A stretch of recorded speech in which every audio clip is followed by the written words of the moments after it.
ఇన్ని బిజీ షెడ్యూల్లో రాజకీయాల్లో రావాలని ఎలా అనిపించింది మేడం? రాజకీయాల్లోకి ఎందుకు వచ్చారు అసలు? నాకు కూడా కొంత సిద్ధాంతపరంగా నచ్చి భారతీయ జనతా పార్టీలోకి వెళ్ళడం జరిగింది. ఆయన ప్రధానమంత్రి అయిన తర్వాత చేరారా మేడం, లేకపోతే ఆయన ప్రధానమంత్రి అయ్యే ముందు మీరు ఇందులో చేరారా? నేషన్ ఫస్ట్ అన్న ఒక నినాదం ఏదైతే ఉందో అది నచ్చింది నాకు. 3 పార్టీ మధ్యలో అంటే మీరు 4వ పార్టీగా అందులో దిగడం ఎటువంటి ఎక్స్పీరియన్స్గా అనిపిస్తుంది మేడం ఆ ఎలక్షన్? భారతీయ జనతా పార్టీ ఆంధ్రప్రదేశ్కి మొదటి నుంచి ఏం చేస్తూ వచ్చింది, ఏం చేసింది అంతవరకు. అసలు ఆ పోటీలో రేసులో అసలు ఎక్కడ లేకుండా పోయింది. అంటే భారతీయ జనతా పార్టీ ఆంధ్రప్రదేశ్ రాష్ట్రానికి పూర్తిగా అన్యాయం చేసినట్టేనా? సో ఏదైతే మోసపోయారో, ఏదైతే మాటలు నమ్మారో 2019లో అది వాళ్ళకి అక్కడి నుంచి కొంచెం క్లారిటీ వచ్చింది. ఎందుకు మేడం అసలు ఆంధ్రప్రదేశ్లో కావచ్చు, అటు తెలంగాణలో కావచ్చు బాగా వేయలేకపోతున్నారు అసలు? అది ఇక్కడ మాకు భారతీయ జనతా పార్టీ అలయన్స్లో ఉంది, తెలంగాణలో అలయన్స్లో లేదు, మేము ఓన్లీ కాంగ్రెసే ఉంది అని ఏమైనా తగ్గించేశారా? పవన్ కళ్యాణ్ సపోర్టు, మరోవైపున చంద్రబాబు నాయుడు సపోర్టు, ఈ 2 సపోర్ట్ లేకుండా భారతీయ జనతా పార్టీ ఏపీలో అసలు ఒకరోజు కూడా సీట్ రాలేదు కదా మేడం? మరి ఇంకొంచెం ఎక్కువ ఇచ్చిండుంటే మాకు అక్కడ కూడా భారతీయ జనతా పార్టీ వచ్చేసేది కదా. మరోవైపున ప్రత్యేక హోదా అనే అంశం పూర్తిగా మరుగున పడిపోయింది. ఇది బీజేపీ వైఫల్యం కాదా మేడం? ఇది ఏపీ బీజేపీ నాయకులు ఎవరు ఎందుకు మాట్లాడలేదు? ఏదో ఒక మాట అనేసి ఓ హోదా కింద ఒకే 16,000 కోట్లు మీకు ఇంతే ఇచ్చేస్తున్నాం అని చేతులు దులిపేసుకోవచ్చు. జీఎంని ప్రకటించడం తప్పితే ఎక్కడ కార్యకలాపాలు ప్రారంభించలేదు. 11 ఏళ్ళు అయిపోయింది. ఇంకా ఎన్ని ఏళ్ళు ఇలాగ సాగదీసుకుంటూ వెళ్తారు మేడం రైల్వే జోన్ గురించి? యువర్ టర్మ్ ఈజ్ ఓవర్, కథం. ఇప్పుడు మాకు వచ్చారు, let me do in our own way. దానిని చంద్రబాబు నాయుడు గారు కూడా ప్రతి మీటింగ్లోనూ ఆంధ్రప్రదేశ్ ప్రజలకి జవాబుదారీగా చెప్పడం. 11 ఏళ్లలో మోదీ ఆంధ్రప్రదేశ్ రాష్ట్రానికి ఏం చేశారు అంటే ఏం చెప్తారు madam? As I told you, more jobs, more investment and more factories. ఎప్పటికైనా ఆంధ్రప్రదేశ్లో పాగా వేసే పరిస్థితులు బీజేపీకి ఉన్నాయంటారా మేడం? ఎక్కడ రూలింగ్లో భారతీయ జనతా పార్టీ ఉందో అక్కడ ప్రజలు క్షేమంగా ఉంటారు. మేడం మీరు ఒకవైపునేమో బహుభాషా కువిధురాలు, అంటే మీకు 4 భాషలు నేర్చుకున్నారు. తమిళనాడులో ఉన్నారు కాబట్టి తమిళం వచ్చు, తెలుగు, హిందీ, ఇంగ్లీషు అనర్గళంగా మాట్లాడతారు. మరోవైపున సంగీతంలో నాలెడ్జ్, పిహెచ్డి కూడా సినీ సంగీతం మీద చేశారు. ఇంకోవైపునేమో ఆల్ ఇండియా రేడియోలో వ్యాఖ్యాతగా, ఆల్ ఇండియా రేడియోలో, ఎఫ్ఎం రేడియోలో ఇంటర్వ్యూస్ చేయడం అది. ఇంకోవైపునేమో ఉమెన్ ఎంటర్ప్రీన్యూర్గా మీరు అది ఎదిగారు.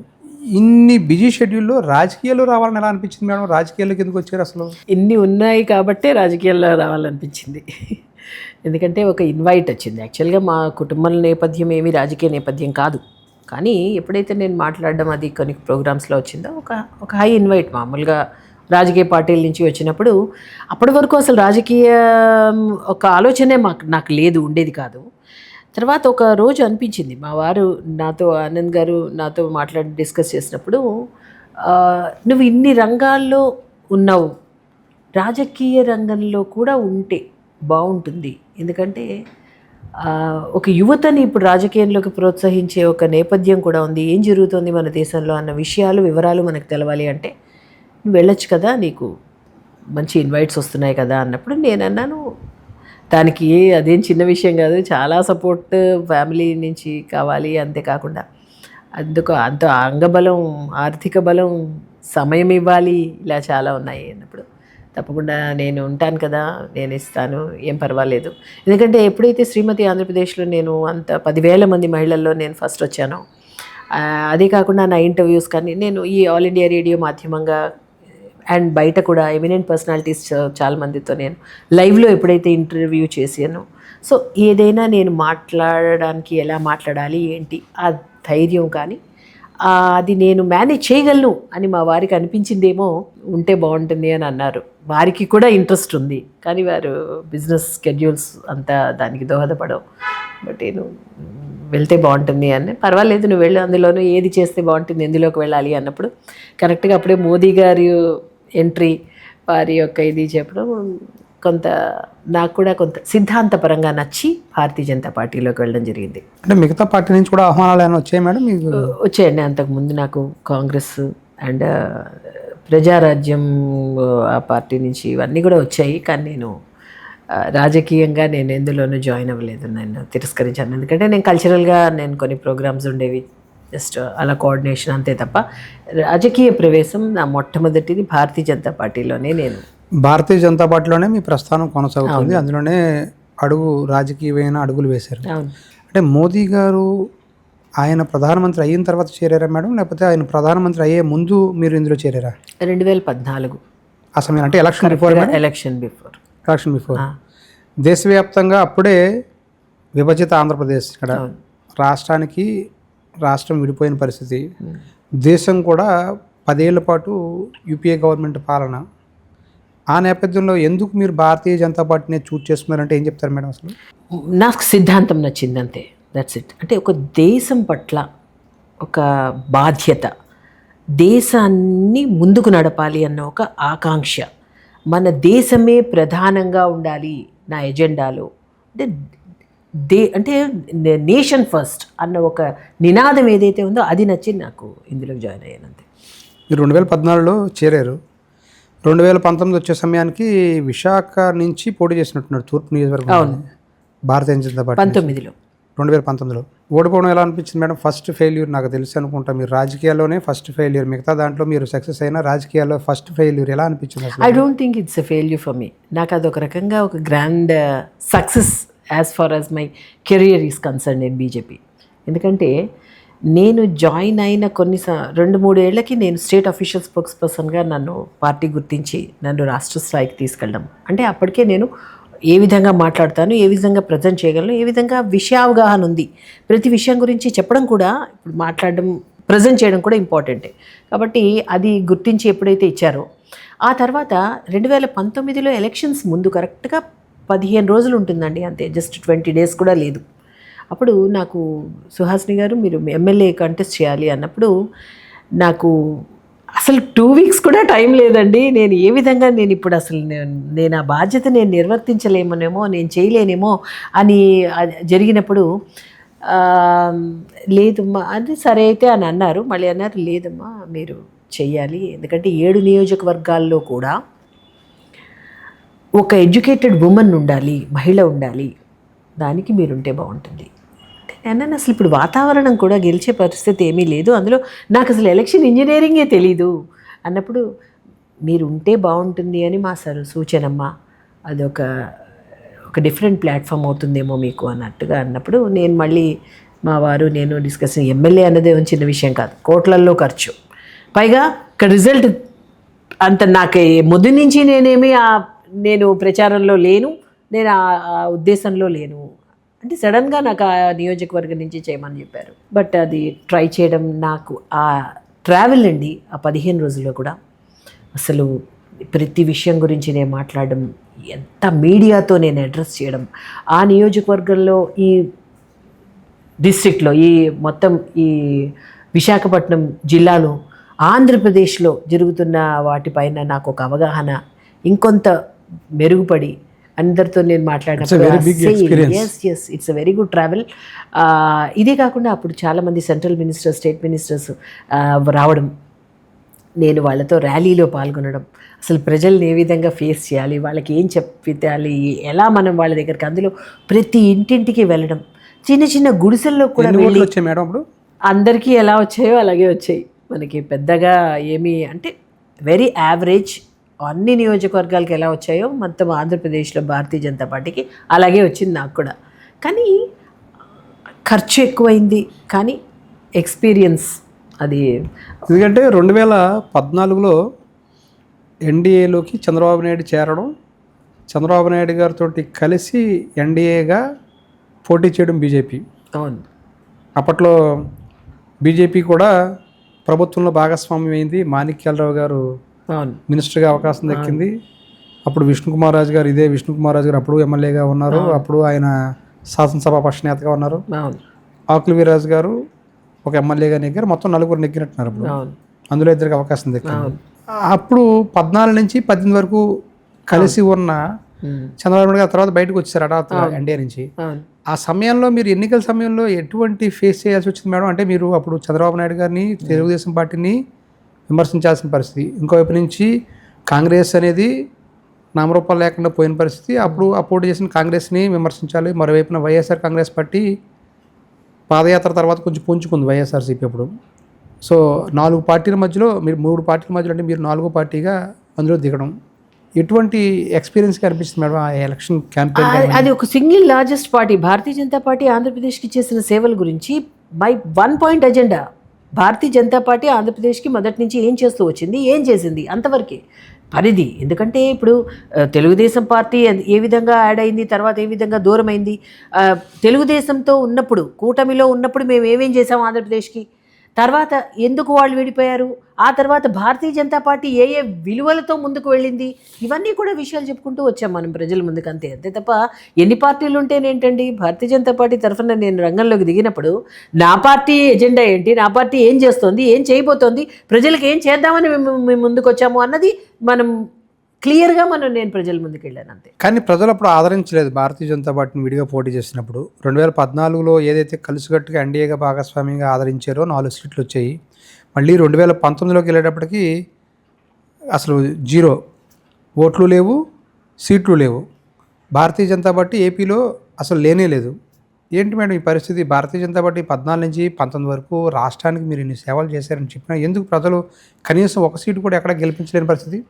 నో, భారతీయ జనతా పార్టీ ప్రజల్లో ఉంది, కానీ అది ఓట్ల కింద కన్వర్ట్ అవ్వలేదు అంతే. అంటే ఐ థింక్ మీకు ఆ సటిల్ లైన్ ఉంది. ప్రతి ఒక్కరికి భారతీయ జనతా పార్టీ ఏం చేస్తుందో తెలుసు, మోదీ గారు ఏం చేశారో తెలుసు. Right from the beginning of the day 2014 నుంచి ఈ రోజు దాకా 11 సంవత్సరాల్లో ఏ విధంగా సుపరిపాలన, సేవ, పేదల సంక్షేమం కోసం ఏ విధంగా భారతీయ జనతా పార్టీ ఆలోచించింది అన్నది ప్రజలందరికీ అవగాహతం అవుతోంది. కానీ మధ్యలో ఏమైంది, జగన్ ప్రభుత్వానికి ఒక అవకాశం ఇచ్చి చూద్దాము అని. ఇప్పుడు ప్రజలలో ఒక రకంగా వాళ్ళకి అది తీరిపోవాలి. ఏదైతే అయ్యో వాళ్ళకి ఇవ్వలేదు, అతనికి అవకాశం ఇవ్వకపోతే ఇంకా ఏం చేసేసేవారో, ఇచ్చుంటే బాగుండేదేమో అన్న ఒక ఆలోచన ఏదైతే ఉందో అది క్లియర్ అయిపోయింది. 175 సీట్లలో అవును, 151 సీట్లు వైఎస్ఆర్సీపీకి వస్తే టీడీపీకి 23. అవును. భారతీయ జనతా పార్టీకి ఎందుకు అవకాశం కనీసం అసలు ఆ పోటీలో రేసులో అసలు ఎక్కడ లేకుండా పోయింది? అంటే భారతీయ జనతా పార్టీ ఆంధ్రప్రదేశ్ రాష్ట్రానికి పూర్తిగా అన్యాయం చేసినట్టేనా? రాష్ట్ర ప్రజలు ఆ విధంగా భావించి కనీసం 1 సీటు కూడా అవకాశం లేదంటారా 2019లో? ఏవేవి అపోహలైతే ఉన్నాయో అప్పుడు అవి పూర్తిగా పటాపంచలైపోయి 2024లో ఎంత అత్యధిక మెజారిటీతో కూటమి ప్రభుత్వానికి పట్టం కట్టారో ప్రజలు మీరు చూశారు. ఇప్పుడు మనుషులు తప్పు ఒకసారి వాళ్ళు మిస్అండర్స్టాండ్ చేసుకోవచ్చు, కానీ ప్రతిసారి మోసం చేయలేరు కదా ప్రజలు ఎవరు కూడా. సో వాళ్ళు ఏదైతే మోసపోయారో, ఏదైతే మాటలు నమ్మారో 2019లో, అది వాళ్ళకి అక్కడి నుంచి కొంచెం క్లారిటీ వచ్చింది. 2024లో వాళ్ళు ప్రజలకి, కూటమి ప్రభుత్వానికి పట్టం కట్టారు. 2014 నుంచి 2000 ఈరోజు 25 టిల్ ఆన్ డేట్ కేంద్రంలో భారతీయ జనతా పార్టీ ఎన్డీఏ ప్రభుత్వం ఉంది. మోదీ గారు అప్రతిహతంగా భారతీయ జనతా పార్టీ ఎన్డీఏ ప్రభుత్వం రూలింగ్లో ఉంది. కాబట్టి ఇప్పుడు వాళ్ళకు ఒక క్లారిటీ ఏంటి, రాష్ట్రానికి మోదీ గారి ప్రభుత్వం ఏ విధంగా చేయూతనిస్తున్నారు, ఏ విధంగా జన్ధన్ ఖాతాలే కాదు, ఇక్కడున్న ఆవాస్ యోజన, పట్టణ గ్రామీణ ప్రాంతాల్లో 12 లక్షల ఇళ్ళు కేటాయించడం అయితేనేంటి, జల్ జీవన్ మిషన్ ద్వారా 40 లక్షల కనెక్షన్స్ ఇవ్వడం అయితేనేంటి, అన్న యోజన ద్వారా 2,70,00,000 మంది ఈరోజు ఉచితంగా 5 కేజీల బియ్యం లబ్ధి పొందుతున్నారు. అంటే ఇదే కాదు, ఆయుష్మాన్ భారత్లో, స్టాండప్ ఇండియా, ముద్రాలో యోజనలో ఈ విధంగా మహిళలందరికీ కూడా 50% మహిళల్ని కేటాయిస్తూ ఏ విధంగా ముందుకు వెళ్తున్నాం అన్నది ఈ 11 సంవత్సరంలో, అందులోనూ ప్రతి ఏడాది కూడా మేము ప్రజాపోరు యాత్రలో మేము ఏమేం చేశామో చెప్పుకుంటూ వెళ్తున్నామండి. ఒక్కొక్క బొట్టు భారతీయ జనతా పార్టీ ఒక సిద్ధాంతం కనుక, మా స్టోరీ, మా విషయం కనుక మీరు మొదటి నుంచి చూసినట్లయితే, ప్రారంభించినప్పుడు 2 సీట్లండి.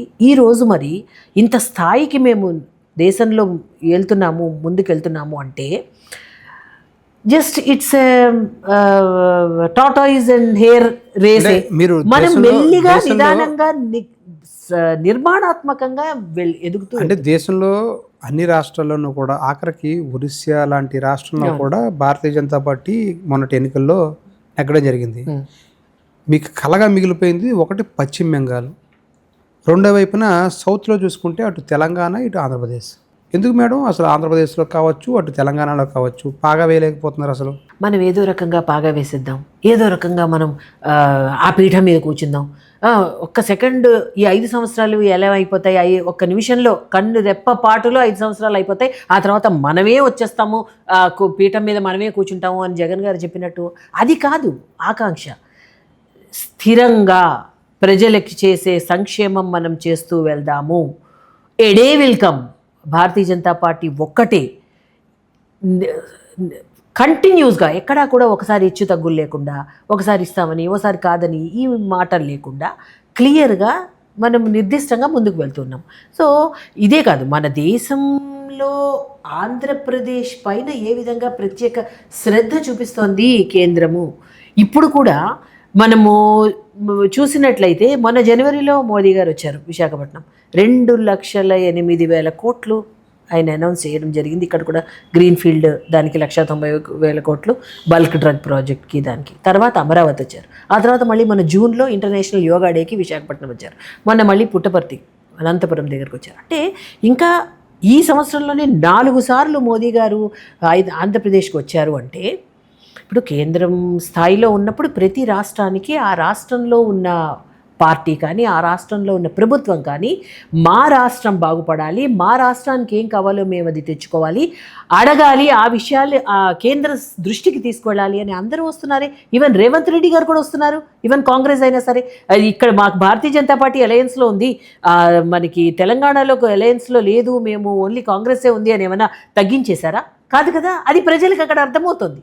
అంటే అక్కడ రాష్ట్రంలో ఏ ప్రభుత్వం ఉన్నా సరే కేంద్రం ఇచ్చే చేయూత అన్ని రాష్ట్రాలకి ఒకేలా ఉంది. అది వాళ్ళు రాజకీయం చేయగలరు, ఎంతకాలం చేయగలరు, కొంతవరకు చేయగలరు, ప్రజలకు అర్థమవుతుంది కదా. అంటే మీరు చెప్పినట్టు 2014-19 మధ్యలో ఎన్డీఏ భాగస్వామిగా తెలుగుదేశం పార్టీ చేరిన తర్వాత మాత్రమే బీజేపీకి 4 సీట్లు రావడం జరిగింది. 19లో విడిగా పోటీ చేస్తే సీట్లు 0, ఓట్లు చూస్తే అరకొర. ఇక 2024లో మళ్ళీ చంద్రబాబు నాయుడు, అదేవిధంగా జనసేన తరపు నుంచి పవన్ కళ్యాణ్, మొత్తం 3 కూటమిగా ఏర్పడితే అప్పుడు భారతీయ జనతా పార్టీకి పోటీ చేసిన ప్రాంతాల్లో దాదాపు 11 సీట్లు ఇవ్వడం, అందులో కొన్ని 9-10 నెగ్గినట్టున్నారు. అంటే అటు పవన్ కళ్యాణ్ సపోర్టు, మరోవైపున చంద్రబాబు నాయుడు సపోర్టు, ఈ 2 సపోర్ట్ లేకుండా భారతీయ జనతా పార్టీ ఏపీలో అసలు ఒకరోజు కూడా సీట్ రాలేదు కదా మేడం. భారతీయ జనతా తెలుగుదేశం పార్టీ కూడా చెప్తుంది అదే కదా, మేము లేకుండా భారతీయ జనతా పార్టీ ఏపీలో లేదని చెప్తున్నారు కదా వాళ్ళు కూడా. భారతీయ జనతా పార్టీకి జనసేన సపోర్టు, తెలుగుదేశం సపోర్ట్ ఉంటేనే నెగ్గుతుందా అన్న విషయమా, లేకపోతే తెలుగుదేశానికి బీజేపీ జనసేననే ఉండాలి లేకపోతే నెగ్గలేమన్న మాట. ఇక్కడ జనసేనకి టీడీపీ, భారతీయ జనతా పార్టీ ఉంటేనే మేము నెగ్గుతాము అన్నది కాదు ఇక్కడ క్వశ్చన్. అక్కడ ఏ రాష్ట్ర ప్రయోజనాల కోసం ఏ కాంబినేషన్ అయితే సక్సెస్ఫుల్గా ఉంటుంది అని ప్రజలు నమ్ముతున్నారో ఆ కాంబినేషన్లో మేము ముందుకు వెళ్ళాం. 2014-18 మధ్య వరకు అదే కాంబినేషన్లో వెళ్ళారు. జనసేన పోటీ చేయకపోయినా సపోర్ట్ అయితే చేసింది. చివరి నిమిషంలో అందులోంచి బయటికి చంద్రబాబు నాయుడు గారు వచ్చారు. 24లో ఇప్పుడు మొన్నటి ఎన్నికల్లో కూటమి ప్రభుత్వానికి ఎన్నడూ లేని విధంగా 162 సీట్లు ఎంత దగ్గర వచ్చాయి.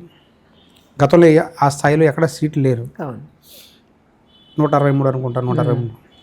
ఇప్పుడు చూస్తే కనుక మరి మళ్ళీ 2029కి వెళ్ళేటప్పుడు ఇదే కూటమి ముందుకు వెళ్తుందంటారా? భారతీయ జనతా పార్టీ సొంతంగా ఎదిగే ఆలోచన చేస్తుందా ఆంధ్రప్రదేశ్ రాష్ట్రంలో? ఇప్పుడు కూడా అలయన్స్లో ఉన్నప్పుడు మేము సొంతంగా ఎదుగుతూనే అలయన్స్లో ముందుకు వెళ్తాం. అది పొత్తు ధర్మం. అది కానీ పొత్తులో ఉన్నంత మాత్రాన్ని ఏ పార్టీకి ఆ పార్టీకి every party has its own agenda. ఎవరి పనులు వాళ్ళు చేసుకుంటారు. మా కార్యక్రమాలు మేము భారతీయ జనతా పార్టీ ఏ విధంగా పెనట్రేట్ అవ్వాలి ప్రజల్లోకి అన్నది మా పార్టీ పనులు మేము చేసుకుంటూ వెళ్తాం, ఎవరి పార్టీ పనులు వాళ్ళు చేసుకుంటూ వెళ్తారు. ఎలక్షన్స్ వచ్చినప్పుడు కూటమిగా ఈ విధంగా ముందుకెళ్తాం. ఏ విధంగా పొత్తు ధర్మంగా ఉన్నాము, పొత్తులో అంటే పొత్తు ధర్మంలో ఉన్నప్పుడు ఏ విధంగా మేము మాట్లాడుతున్నాము, ఒకరి గురించి ఒకళ్ళు ఏ విధంగా సపోర్ట్ చేసుకుంటున్నాము. ఎందుకంటే ఇక్కడ ఎన్నో విషయాలు ఉన్నాయి, 1 కాదు 2 కాదు. ఇక్కడ ఒక అభివృద్ధి పనుల్లో ప్రతి చోట కేంద్ర సహకారం ముందుకు రావాలి. సో కేంద్ర సహకారం కోసం ఇక్కడ నుంచి ఏ విధంగా వెళ్తున్నాము, ఎలా అప్రోచ్ అవుతున్నాము, అక్కడున్న డబ్బు ఇక్కడికి వచ్చిన తర్వాత వేటికి కేటాయిస్తున్నాము, మరి ఇవన్నీ ముగ్గురు కూర్చొని ఆలోచించుకుంటే కదా ముందుకు వెళ్ళేది. సో పరస్పర సహాయ సహకారాలతోనే మనం మనిషి అనేవాడు ముందుకు వెళ్తాం. 2024లో ఆశించిన స్థాయిలో బీజేపీకి సీట్లు దక్కలేదనేది బీజేపీ నాయకులు తరచూ బాధపడే మాట, తరచూ చెప్పే మాట. మేము బలంగా రాష్ట్రంలో ఎదుగుతున్న సందర్భంలో మాకు తగిన సీట్లు కేటాయించలేదు తెలుగుదేశం పార్టీ, అటు లోక్సభ కానివ్వండి, ఇటు అసెంబ్లీ కానివ్వండి. కనీసం ఓ 20-25 సీట్లైనా ఇచ్చుంటే బాగుండేది అని ఒక భావన అయితే అందులోనే ఉందంటారా మేడం? ఒకటండి, భావన ఎందుకు ఉండదు, ఉంటుంది. కానీ అక్కడ ప్రాక్టికాలిటీ చూడాలి అన్నప్పుడు ఇప్పుడు గతంలో ఉన్న దానికన్నా 19లో ఎంత పర్సెంటేజ్ ఆఫ్ సీట్స్ ఉన్నాయి, ఎవరికి ఎంత ఉంది. ఇప్పుడు జనసేనకి 21 అంతే, అంటే అంతకన్నా లేదా కెపాసిటీ అంటే ఉంది. జనసేనకు కూడా ఇంకొంచెం ఎక్కువ ఇస్తే 100% స్ట్రైక్ రేట్ కదా. భారతీయ జనతా పార్టీ కూడా 90% strike rate. Out of 10 or 11, 8 we got. So అక్కడ భారతీయ జనతా పార్టీ సింబల్ మీదే కదా వెళ్ళాము. మరి ఇంకొంచెం ఎక్కువ ఇచ్చిండుంటే మాకు అక్కడ కూడా భారతీయ జనతా పార్టీ వచ్చేసేది కదా. ఉంటుంది అలా. కానీ ఎవరెవరికి గతంలో ఒక పారామీటర్ అనేది ఉంటుంది, అది కేంద్ర స్థాయిలో నిర్ణయం జరుగుతుంది. ఎన్నో సమీకరణాలు వాడు సమీక్ష చేసి ఒక డెసిషన్ తీసుకుంటారు. సో ఆ విధంగా పై స్థాయిలో కేంద్ర నాయకత్వం ఏ విధంగా డెసిషన్ తీసుకుందో ఆ విధంగా రాష్ట్ర స్థాయి నాయకత్వం దానికి అనుకూలంగా అదే విధంగా ఫాలో అవుతూ మేమందరం కూడా ఆ విధంగా మేము ముందుకు వెళ్తాం. అంటే అధికారంలోకి వచ్చిన తర్వాత కూడా ఎక్కడా కూడా బీజేపీకి నామినేట్ పోస్టుల్లో ఆశించిన స్థాయిలో దక్కటం లేదనేది కార్యకర్తల్లో కనిపిస్తున్న ఆవేదన మేడం. మీ అగ్రనాయకత్వం ఎవరు పట్టించుకోరు అసలు దీని విషయంలోనూ? పట్టించుకుంటున్నారు కాబట్టి 7:2:1 మొదటి నుంచి కూడా 10 ఉన్నాయి. 7 Telugu Desam, 2 Janasena, 1 for BJP. So ఏదైతే వాళ్ళు ఇస్తామని చెప్పారో అదే విధంగా వస్తుంది. అందులో అన్డౌటెడ్లీ వాళ్ళు ఏ రేషియోలో అయితే మాకు సీట్లు కేటాయించారో, ఏ రేషియోలో అయితే జరుగుతుందో అదే రేషియోలో నామినేటెడ్ పదవులు కూడా వస్తున్నాయి.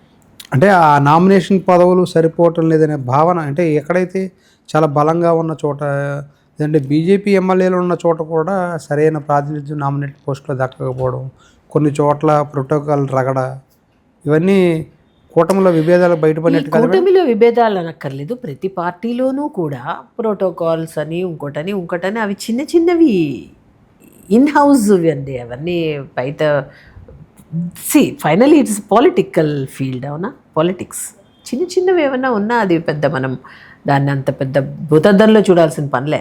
ఎందుకంటే ఏం పర్వాలేదండి మీకు ఇచ్చారా, వాళ్ళకి ఇవ్వండి, పర్వాలేదు వారికి ఇవ్వండి అని ఏమన్నా పాలిటిక్స్లో ఉంటుందా చెప్పండి? అలా ఉంటే ఎవరి ప్రయత్నం వాళ్ళు చేస్తుంటారు. కానీ ఆ ప్రయత్నాల్లో బీజేపీకి తగిన ప్రాతినిధ్యం దక్కటం లేదనేది కార్యకర్తల్లో ఆవేదన. భారతీయ జనతా పార్టీ కార్యకర్త భారతీయ జనతా పార్టీలో అగ్రగామిగా ఉండాలి అని ఉంటుంది. అలాగే అన్ని పార్టీలకి ఉంటుంది. భారతీయ జనతా పార్టీ ప్రస్తుతం యాజ్ ఆఫ్ నౌ ఏదైతే రేషియోలో అనుకున్నామో, ఏదైతే రేషియోలో ముందుకు వెళ్తున్నామో ఆ విధంగానే వస్తుంది. ఇంకా సాటిస్ఫాక్షన్ లెవెల్స్ అంటారా, మెల్లిమెల్లిగా ఇంకా మేము బలపడాలి. ఆంధ్రప్రదేశ్లో మనం రియాలిటీ మాట్లాడుకోవాలి. భారతీయ జనతా పార్టీ బలపడుతూ మేము ముందుకు వెళ్తున్నాం. ప్రతి ఒక్క హృదయంలోనూ మోదీ గారు ఉన్నారు అని, అది ఓటర్గా ఏ విధంగా టర్న్అవుట్ అవుతుందని ఇప్పుడిప్పుడే ప్రజలు రియలైజ్ అవుతున్నారు. రాబోయే రోజుల్లో చూస్తారు. అంటే ఇప్పుడు 2014లో మోదీ గారు తిరుపతి సభలో విభజన మీద చాలా క్లారిటీగా కొన్ని అంశాలను ప్రస్తావించి రాష్ట్రాన్ని ప్రత్యేక హోదా మీద ఆయన మాట్లాడడం జరిగింది. 14 నుంచి 2025 వరకు చూసుకుంటే 11 సంవత్సరాలు అయింది. విభజన హామీలకు సంబంధించిన అంశాల్లో ఇటు రాష్ట్ర ప్రభుత్వం నుంచి లేదంటే అటు కేంద్రం నుంచి ఎటువంటి కదలికలు కనిపించట్లేదు. మరోవైపున ప్రత్యేక హోదా అనే అంశం పూర్తిగా మరుగున పడిపోయింది. ఇది బీజేపీ వైఫల్యం కాదా మేడం? ఇది ఏపీ బీజేపీ నాయకులు ఎవరు ఎందుకు మాట్లాడట్లేదు, అసలు దీని మీద ఎవరు ఎందుకు పెదవిప్పట్లేదంటే ఏం చెప్తారు? ప్రత్యేక హోదా అన్నది రాయితీలు లేని ప్రత్యేక హోదా ఉపయోగం ఏంటండి? అసలు గతంలో యూపీఏ ప్రభుత్వం డెసిషన్లోనే చాలా అవకతవకలు ఉన్నాయి, చాలా లూజెండ్స్ ఉన్నాయి. సో మనకి ఫైనల్గా అసలు ఆంధ్రప్రదేశ్ ముందుకు ఏ విధంగా వెళ్ళాలి, అసలు దానికి కావాల్సిన వనరులు ఏంటి, దానికి కావాల్సిన రిక్వైర్మెంట్స్ ఏంటి, అవి ముందు చూసుకుంటూ హోదాకి ఏదైతే ఉందో దానికి 100 ఇంతలు ఐఎమ్ టెలింగ్ యూ. ఇవన్నీ కూడా స్పెషల్ ఫైనాన్షియల్ ప్యాకేజెస్ ఎన్ని ఇచ్చాయండి? కేంద్రం ఎంత ఇచ్చింది? హోదా వల్ల నార్త్ ఈస్టర్న్ స్టేట్స్ ఎన్నో సంవత్సరాలుగా హోదా అన్న ఒక ఊబిలో ఎక్కడా కూడా అభివృద్ధి అనేది లేదే, సంక్షేమం లేదే. కాబట్టి ఏం చేయాలి? రీస్ట్రక్చర్ ఆఫ్ ద పాలసీస్లో భాగంగా దానికన్నా మనం ఈ విధంగా ఇన్సెంటివ్స్ ఇద్దాం. ఈ విధంగా ఇప్పుడు ప్రొడక్షన్ లింక్డ్ ఇన్సెంటివ్ PLI, ఇప్పుడు ఫినాన్షియల్ ప్యాకేజెస్ ప్రతి దానికి. ఇప్పుడు ఈ నెల మీరు మాట్లాడుకుంటే ఈ వారంలో 9,450 కోట్లు 4 నేషనల్ హైవేస్ ఎక్స్పాన్షన్కి ఇచ్చారు. అంటే ఎన్ని వేల కోట్లు కేంద్రం నుంచి శాంక్షన్ అయ్యి ఆంధ్రప్రదేశ్కి వస్తున్నాయి. ఇలా మీరు ఏ విషయం తీసుకోండి, అందులో ఇది ఇన్ని వేల కోట్లు ఇన్ని చేస్తున్నాము అని చెప్పి, అంటే దేనికదే. ఇప్పుడు ఏదో ఒక మాట అనేసి హోదా కింద 16,000 కోట్లు మీకు ఇంతే ఇచ్చేస్తున్నాం అని చేతులు దులిపేసుకోవచ్చు. కానీ అలా కాదే, ఎప్పటికప్పుడు పోలవరం ప్రాజెక్ట్ అది ఒక 100% సెంట్రల్ ఫైనాన్స్ చేస్తున్న ప్రాజెక్ట్. అది రాష్ట్ర ప్రభుత్వం టేకప్ చేసింది. ప్రతి స్టేజ్ బై స్టేజు ఎన్ని కావాలి, ఎంత కావాలి, మళ్ళీ దానిలో ఏమేమి అడిషనల్ కాస్ట్ అయ్యాయి. అది స్టార్ట్ అయినప్పుడు 9,000 చిల్లర కోట్ల నుంచి ఈరోజు 55,000 కోట్ల వరకు దాని అంచనా ఉంది. కానీ నెక్స్ట్ డే ప్రొడక్షన్ కాస్ట్ ఏ విధంగా పెరుగుతున్నాయి. అదేవిధంగా మన రాష్ట్రంలో రాబోయే రోజుల్లో ఏ జోన్కి ఏమేమి కేటాయించాలి. ఇప్పుడు వైజాగ్లో ఈ మధ్య వచ్చింది, అదేమి విభజన హామీలో లేదే, ఐటీ హబ్గా డెవలప్ అవడంలో ఇప్పుడు పెద్ద పెద్ద కంపెనీస్ వస్తున్నాయి. అంటే హామీలో ఉన్నదే చేశామా, లేనిది ఎన్ని చేశాము అన్నది మనం ఆలోచించుకొని చూస్తే ఇదే బాగుంది అని అనిపించట్లేదా మీకు? అంటే ఇప్పుడు రైల్వే జోన్ గురించే ఉదాహరణకు చెప్పుకుందాం మేడం. అటు ఒరిస్సా రాష్ట్రంలో అక్కడ ప్రజానీకానికి ఇబ్బంది కలిగించకుండా ఉండడం కోసం, అధికారాన్ని నిలబెట్టుకోవడం కోసం అదే రాష్ట్రానికి సంబంధించిన కేంద్ర మంత్రిగా రైల్వే ఆయన ఉన్నారు కాబట్టి మన రాష్ట్రానికి ఇంకా రైల్వే జోన్ అనేది ప్రకటించారు. కానీ కాగితాల మీద ఉన్న తప్పితే వాస్తవంగా అక్కడ ఏ మాత్రం పనులు జరగటం లేదు. రైల్వే జోన్ ప్రకటించడం తప్పితే, జిఎంని ప్రకటించడం తప్పితే ఎక్కడ కార్యకలాపాలు ప్రారంభించలేదు. 11 ఏళ్ళు అయిపోయింది. ఇంకా ఎన్ని ఏళ్ళు ఇలాగ సాగదీసుకుంటూ వెళ్తారు మేడం రైల్వే జోన్ గురించి? ఇంకా సాగదీయడం ఏముందండి, ఆల్రెడీ ప్లేస్మెంట్ హెడ్ క్వార్టర్స్ పని కోసం 200 కోట్లు శాంక్షన్ చేయడం జరిగింది. జనరల్ మేనేజర్ని అపాయింట్ చేశారు. దాని మీద కన్స్ట్రక్షన్ స్టార్ట్ అయింది.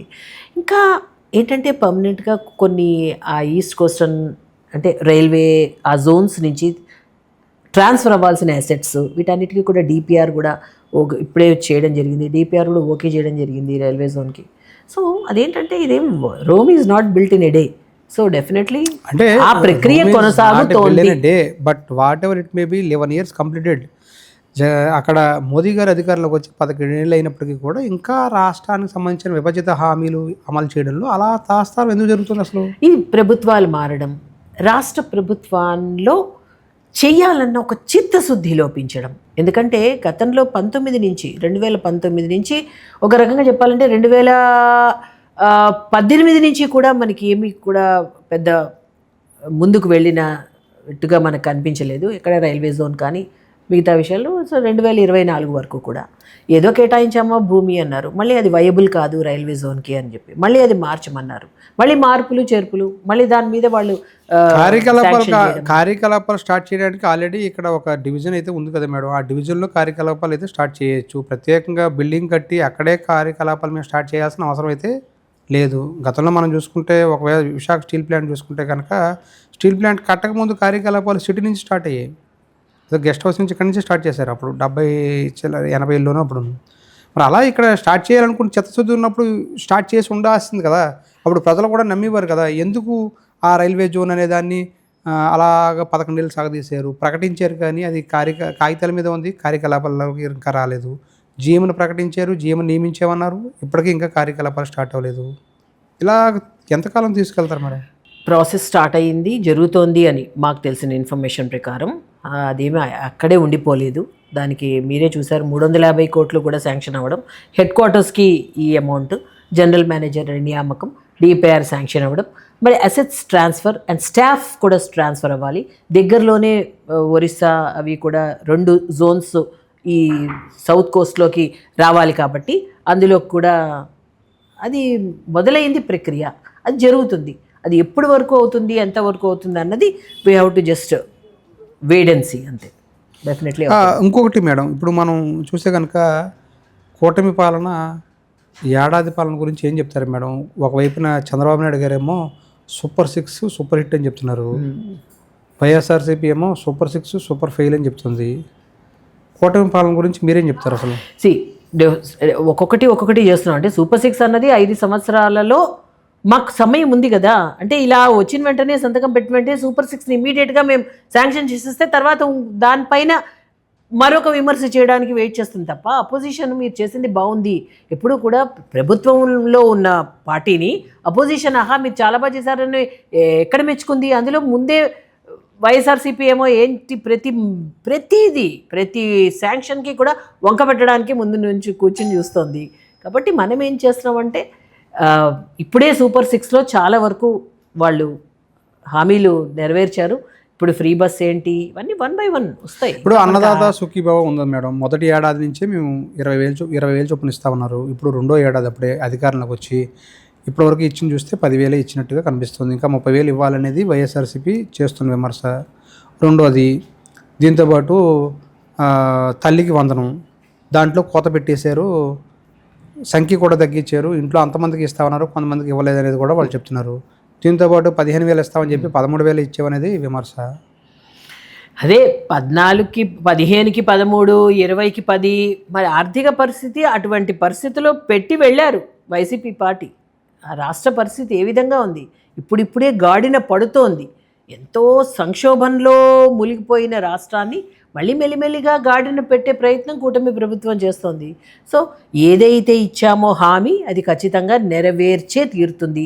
మళ్ళీ నెరవేర్చిన తర్వాతే ఎన్నికలకు వెళ్ళడం జరుగుతుంది. సో ఆ బాధ్యత కూటమి ప్రభుత్వానికి. ఈలోప ఎందుకు కంగారు పడిపోవడం వైసీపీ? ఎందుకంటే ఏదో వాళ్ళు అనాలి కాబట్టి అంటున్నారు కాబట్టి అంత ఇవ్వాలి కదా ఇంత ఇవ్వాలి కదా ఏదో విమర్శ ఏదో చేయాలని తప్ప ఖచ్చితంగా ఏవైతే హామీలు ఇచ్చారో అవన్నీ అవే కాదు. ఇంకా అసలు రాష్ట్రంలో ఇప్పటివరకు కుంటుపడిపోయిన ఒక పారిశ్రామిక అభివృద్ధి ఏ విధంగా ముందుకెళ్ళాలి, ముందు జాబ్ ఆపర్చునిటీస్ ఏది, more jobs, more investment, more factories.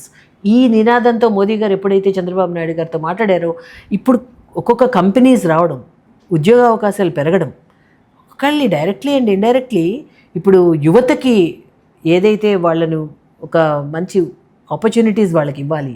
So రాష్ట్రం కొంత పుంజుకోవాలి, ఇక్కడ ఆర్థికంగా ఎకానమీ డెవలప్ అవ్వాలి అంటే ఏ విధంగా ఎప్పుడు డెవలప్ అవుతుంది?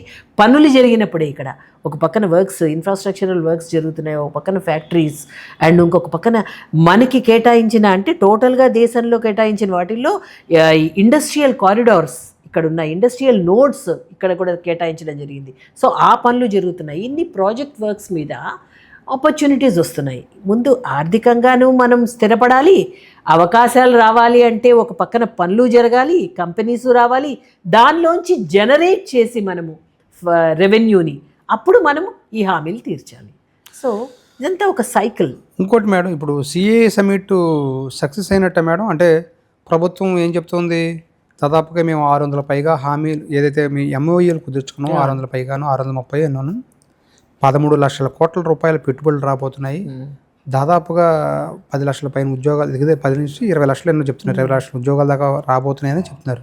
ఇవన్నీ కూడా ఆన్ పేపర్ మీద ప్రస్తుతం కనిపించాయి మేడం. ఇదే ప్రభుత్వం 2000 అప్పట్లో కూడా 18, 16, 17, 18 ఆ 3 సంవత్సరాలు కూడా చేశారు ఇదే ఇక్కడ సమ్మిట్లు. మీ కూటమి ప్రభుత్వం అప్పుడు కూడా అవేమీ కూడా కార్యరూపంలోకి రాలేదు. ఇప్పటికైనా వస్తాయి మేడం ఇవన్నీ? ఈసారి డెఫినెట్లీ రావాలి. ఎందుకంటే మెమరాండం ఆఫ్ అండర్స్టాండింగ్ చేసుకోవడం ఈసారి కొంత మనకు కనిపిస్తోంది. ఏ విధంగా కొంత స్థిరంగా, అంటే మనం ఒక మెమరాండం ఆఫ్ అండర్స్టాండింగ్ చేసేసుకుని వదిలేద్దామా అనేది కాకుండా ముందు నుంచి కూడా అసలు ఎక్కడెక్కడ ఏ ఏ ప్రాజెక్ట్స్ ఏ ఏ ఏరియాని, ఇప్పుడు అమరావతిని ఒక క్వాంటమ్ వ్యాలీగా, ఇక్కడ ఒక ఐటీ హబ్గా, అక్కడ రాయలసీమ పక్కన అక్కడ తీసుకురావాల్సిన ఇన్స్టిట్యూషన్స్, ఇలా ఒక ప్రాపర్ ప్లానింగ్తో వెళ్ళడం జరుగుతోంది. అక్కడ భూములు కేటాయించడం కానీ, అక్కడ కంపెనీస్ రావడం కానీ ఇదంతా కూడా జరుగుతుందండి. డెఫినెట్లీ జరగాలని ఆశిద్దాం. ఎందుకంటే ప్రతిదానికి ఒక ప్రక్రియ ఉంటుంది. మొదట వాళ్ళని ఇన్వైట్ చేయాలి, ఆ సమ్మిట్ సక్సెస్ఫుల్గా జరగాలి. అందులో ఏ ఏ కంపెనీలు వాళ్ళు ఇంట్రెస్ట్గా ఉన్నాయో ఈ ఏరియాస్లో మేము పెడతాము అని వాళ్ళు ముందుకు రావాలి. దానిని మనం పేపర్ మీద పెట్టాలి, మెమరాండం ఆఫ్ అండర్స్టాండింగ్ జరగాలి. దాని తర్వాత వాళ్ళకి స్థలం చూపించాలి, ఆ తర్వాత వాళ్ళకి సాటిస్ఫై అవ్వాలి. దానిపైన మనం ఇచ్చే రాయల్టీస్ ఏంటి అని వాళ్ళకి చూపించాలి. ఆ తర్వాత వాళ్ళకి కావాల్సిన రా మెటీరియల్, వనరులు, ఇన్ఫ్రాస్ట్రక్చర్ ఏ విధంగా తీసుకురావాలనేది డిస్కషన్ చేయాలి. దాని తర్వాత అక్కడ కన్స్ట్రక్షన్ జరగాలి. ఆ తర్వాత వర్క్ ప్రారంభం అవ్వాలి. ప్రొడక్షన్ దానిలోకి జరుగుతాయి మేడం. ఇవన్నీ రావాలండి. మనం అందుకనే స్థిరంగా పార్టీలు మార్చాయి, కానీ ప్రభుత్వం స్థిరం. ఎప్పుడూ కూడా పర్మనెంట్గా ఉండేది ప్రభుత్వం.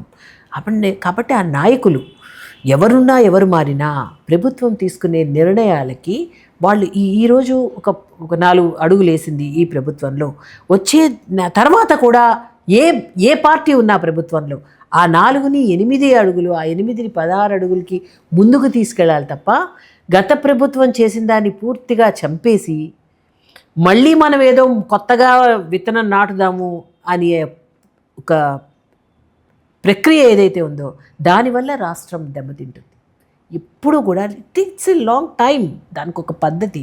అలా అని కంగారు పడిపోయామనుకోండి, దేశ విదేశాల కంపెనీస్తో మనం అగ్రిమెంట్ చేసుకుంటామా, ఒక అండర్స్టాండింగ్ ఉంటుంది. ఎలా పడితే అలా మన దేశంలో ఉన్న వనరుల్ని, మన దేశంలో మానవ వనరులు ఎంతో సమృద్ధిగా ఉన్నాయి కాబట్టే కదా ఆ కంపెనీస్ అని మన దేశంలోకి వచ్చి ఇక్కడ ఇన్వెస్ట్ చేస్తున్నాయి. సో ఈరోజు మనం రాబడి పెరిగింది, ఇన్వెస్ట్మెంట్స్ పెరిగాయి, 1 ట్రిలియన్ ఇన్వెస్ట్మెంట్స్ పెరిగాయి, $825 మిలియన్ ఆఫ్ దిగుమతులు వస్తున్నాయి మనకి. గతంలో ఎప్పుడు చూసినా మనం దిగుమతే తప్ప ఎగుమతులు ఎక్కడ పెరిగాయండి? సో ఇప్పుడు మనం ఎగుమతి కూడా చేసే స్థాయికి వచ్చాం. ప్రపంచంలో 4వ బలమైన ఆర్థిక వ్యవస్థగా భారత్ నిలబడింది అంటే ఇట్స్ నాట్ ఎ జోక్. ఇదేం ఒక రోజులో జరిగింది, 11 సంవత్సరాల కష్టం. మోదీ గారు స్టెప్ బై స్టెప్ ఒక పక్కన నిర్ణయాత్మకంగా సంస్కరణలు, మేజర్ రీఫార్మ్స్. ఎటువంటివి అవి? జమ్మూ కాశ్మీర్లో 370 ఆర్టికల్ అబ్రగేట్ చేయడం, తర్వాత ట్రిపుల్ తలాక్ రద్దు చేయడం, మహిళా బిల్లుని ప్రవేశపెట్టడం, రామ్ మందిర్ని కట్టడం, ఇదే కాకుండా GSTని అమలు చేయడం. ఆ GST కూడా ఫస్ట్ అందరూ కూడా విమర్శలు చేశారు, కానీ చాలా జాగ్రత్తగా నిర్మాణాత్మకంగా ఈరోజు 1 నేషన్ 1 ట్యాక్స్ వెంపు అడుగులు వెళ్తూ చాలా కంపెనీస్ని we are bringing under the roof of GST. దానివల్ల ఎన్ని లక్షల కోట్ల రాబడి దేశానికి వస్తుంది, తద్వారా ఎన్ని ప్రాజెక్ట్స్ నిర్మాణం అవుతున్నాయి. GST ఎవరు మేడం పెట్టింది? మీరే కదా. అదే 35-40% కూడా పెట్టిన GSTని మొన్న తగ్గించి ఉత్సవాలు ఎవరు మేడం జరిపేది? అంటే ప్రజల దగ్గర నుంచి ఇన్ని లక్షల కోట్లు తీసేసుకున్న తర్వాత ఇప్పుడు తగ్గించి సంబరాలు జరుపుకోండి అని చెప్పి ఒక నెలపాటు సంబరాలు చేసిన పరిస్థితి ఉంది. అది బీజేపీయే కదా చేసింది అనేది కాంగ్రెస్ పార్టీ విమర్శలు కూడా చేసింది మొన్న. ఎందుకంటే ఇప్పుడు GST వ్యవహారంలో చూసుకుంటే కనుక అంత GST అమలు చేసింది బీజేపీయే కదా, ఇదే మోదీ కదా, మరి ఆయనే మళ్ళీ తగ్గించి దాన్ని సంబరాలు చేసుకోమండం ఏంటనే విమర్శలు వినిపించలేదు. ఏమండి, మనకి ఉద్యోగం చేస్తాం, మనకు ఒక 25,000 జైల్లో జీతం వచ్చిందని మనము ఆ 25,000 ఖర్చు అయిపోతుందని మనం ఇంట్లో పార్టీస్ చేసుకోమా? మనకి 25,000 కదా వస్తుంది, అందులో ఒక 2,000 3,000 పెట్టి మనం పార్టీ చేసుకోమా? అంటే మనం సంపాదించింది కొంత మన సెలబ్రేషన్స్ కూడా ఖర్చు అవుతాయి. సెలబ్రేషన్ అంటే అదేమి గవర్నమెంట్ కాదు, సెలబ్రేషన్స్ కూడా కాదు. GSTని అమలు చేసింది, GSTని తీసుకొచ్చింది సంస్కరణ పేరుతోటి మీ ఎన్డీఏ ప్రభుత్వం, మీ మోదీ గారే. మరి అప్పుడు 40% పెట్టి ఇప్పుడు 20%, 18% దాటకుండా ఉన్నాం, తగ్గించాము అనేది సంబరాలు చేయడం అంటే మరి ఎందుకు? అంటే ఇప్పుడు ఈ 11 సంవత్సరాలుగా లక్షలాది కోట్ల రూపాయలు ప్రజల నుంచి దోచుకున్నారు. ఆ డబ్బు వెనక్కి ఇచ్చి సారీ చెప్పిన తర్వాత ఈ సంబరాలు చేసుకుంటే బాగుంటుంది అనేది ప్రతిపక్షాలు చేసిన విమర్శ. అది లెఫ్ట్ పార్టీస్, కమ్యూనిస్టులకి వేరే దానిపైన అవగాహన లేక చేసిన కామెంట్స్ తప్ప ఆలోచన ఉండి దీనిపైన వచ్చే రాబడిలో ఎంతో శాతం వీళ్ళు దీనికి ఖర్చు పెడుతున్నారని కాదు. అసలు GST అవగాహన సదస్సులు ఇవి, అవి దోస్ ఆర్ నాట్ సెలబ్రేషన్స్, అవగాహన సదస్సులు. మీరు కనుక చూసినట్లయితే మొన్న నిర్మలా సీతారామన్ గారు వచ్చి ఇక్కడ ఒక ఇంటెలెక్చువల్స్ అందరినీ మీట్ పెట్టి ప్రతి విషయం దీనికి ఇది పర్సనల్గా ఎందుకు వస్తున్నారు? ఆ లోకల్లో ఏదో నేను ఢిల్లీలో ఉన్నాను కదా, నేను బడ్జెట్ ప్రవేశపెట్టాను, GST సో అండ్ సో ఇక్కడ ఇంతమందికి ఇక్కడ 12,75,000 ఉన్న వాళ్ళకి ట్యాక్స్ లేదు, వీళ్ళకి ఈ ఫెసిలిటీస్ ఇచ్చాం, వీళ్ళకి వెసులుబాటు ఇచ్చాం అని చెప్పేసి డోర్స్ క్లోజ్ చేసి కూర్చుంటే ఇక్కడున్న కింద ఉన్న ఎక్కడున్న ఆంధ్రప్రదేశ్లో కానీ, కర్ణాటకలో కానీ, కేరళలో కానీ, మధ్యప్రదేశ్లో కానీ, పంజాబ్లో కానీ వివిధ కిందకి ఎలా పెనెట్రేట్ అవుతుంది? సో అక్కడున్న మంత్రులు ప్రతి జిల్లాకి వెళ్ళండి, మోదీ గారి ఆదేశాలు ఇవి, ప్రతి జిల్లాకి వెళ్ళండి, అక్కడున్న బిజినెస్ పర్సన్స్ అందరితో మీరు మాట్లాడండి. అంటే ఈరోజు మనం తీసుకొచ్చిన ఈ GST సంస్కరణల్లో, ఈ సిస్టంలో వాళ్ళకి ఇంకేం ఇబ్బందులు ఉన్నాయో మీరు పర్సనల్గా వెళ్ళి కనుక్కోండి అని చెప్పడం తప్ప అది సెలబ్రేషన్స్ అని వాళ్ళు ఎలా మాట్లాడతారు? అది ఒక అవగాహన సదస్సు. దానివల్ల ఇక్కడ నేను కూడా ఉన్నాను. నిర్మలా సీతారామన్ గారు వచ్చినప్పుడు వాళ్ళు చేసిన ఆ సదస్సులో మొత్తం అందరూ బిజినెస్ పర్సన్స్, వ్యాపారవేత్తలు, అటు ఇక్కడ మనకి మత్స్యకారు, ఇక్కడ షిప్పింగ్ కంపెనీస్, IT కంపెనీస్ అందరూ వచ్చారు. ఈవెన్ గార్మెంట్ కంపెనీస్ అందరూ కూడా వచ్చారు. వచ్చి మీకేంటి, మేము ఇలా చేసాం, మీకున్న ప్రాబ్లం ఏంటి అన్నాక ప్రతి ఒక్కళ్ళు నుంచి మైకి వెళ్ళింది అందరి దగ్గరికి. సో మీరు ఇది చాలా బాగా చేశారు మేడం, ఇది చాలా ఉపయోగపడింది, కానీ ఈ విషయంలో మీరు కొంచెం మాకు ఇలా ఉంటే బాగుంటుంది, తప్పకుండా మీరు అన్నీ కూడా మళ్ళీ రాసుకోవడం ఆవిడ గతం నుంచి కూడా ఇది ఎన్నోసారి this is the 5th or 6th time మళ్ళీ ఎపెక్స్ కౌన్సిల్లో మళ్ళీ మార్పులు అమెండ్మెంట్స్ చేయడం. సో ఇవన్నీ మళ్ళీ అక్కడికి తీసుకెళ్ళి మళ్ళీ అక్కడ ఉన్న మేధో మదనం జరిగి ఇదిగో నాకు ఆంధ్రప్రదేశ్ నుంచి ఈ సిఫార్సులు వచ్చాయండి, ఇదిగో పంజాబ్ నుంచి ఈ సిఫార్సులు వచ్చాయండి, అక్కడి నుంచి అస్సాం నుంచి ఈ సిఫార్సులు వచ్చాయండి, మళ్ళీ దీనిపైన మళ్ళీ intellectuals all GST council members అందరూ కూర్చొని డిస్కస్ చేసి దానిపైన మళ్ళీ నెక్స్ట్ ఎటువంటి సరళీకృతం చేయాలి. ఇప్పుడు ఈరోజు లేబర్ లాస్ ఉన్నాయండి, గతంలో 29 డిఫరెంట్ లాస్ ఉన్నాయి. ఎందుకు పనికి వస్తాయో ఎందుకు పనికిరావో తెలియదు ఎవరికి. సో ఇవాళ 4 సింప్లిఫైడ్ లాస్ తీసుకొచ్చిందా లేదా మోదీ గవర్నమెంట్? ఎందుకు తీసుకొచ్చింది 4? ఎందుకంటే మనం రిక్రూట్ అవ్వాలి అంటే అందులో ఎన్నో గ్లిచెస్, ఎన్నో హర్డిల్స్.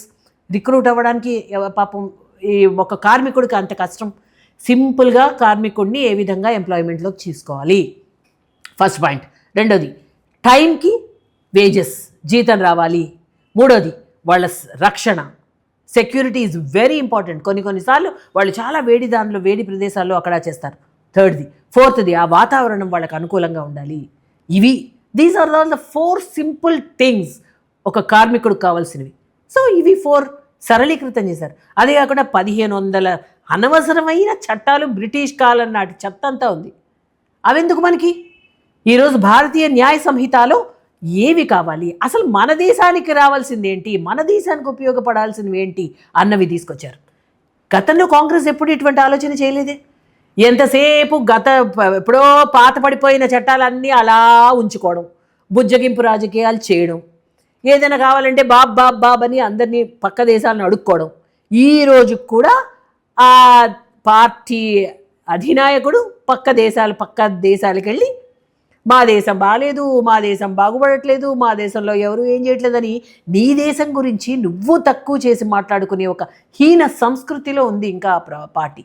మరి ప్రజలు ఇవన్నీ అబ్జర్వ్ చేయట్లేదు అనుకుంటున్నారా? ఏ GSTలో ప్రతిదీ కూడా ట్రాన్స్పరెన్సీ. ఈరోజు ఒక పారదర్శకత ఉంది.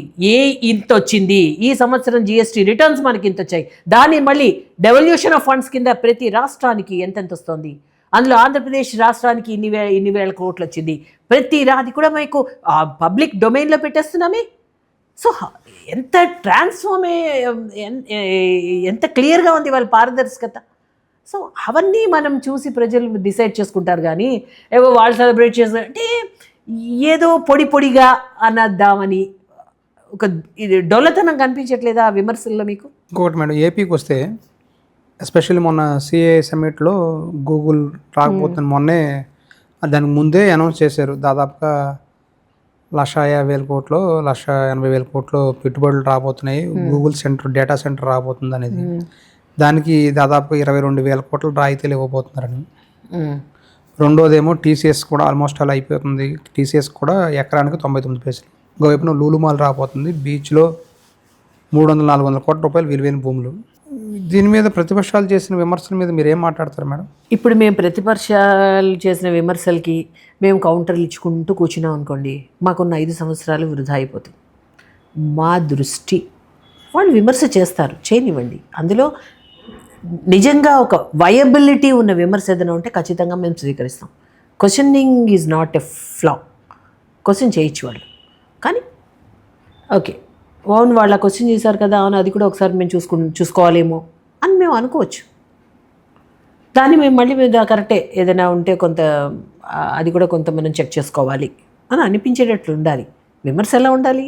సో అది ఏది పడితే అది ఇంకా అనవసరంగా ఏదో రచ్చ చేయాలి, ఏదో అనేద్దామని అనేసారు అనుకోండి, వాళ్ళని సమాధానం చెప్పుకుంటూ వాళ్ళని మేము సాటిస్ఫై చేయాలన్న దానిలో పడిపోయి మమ్మల్ని మేము కోల్పోకుండా మేము ఉండకూడదు కదా.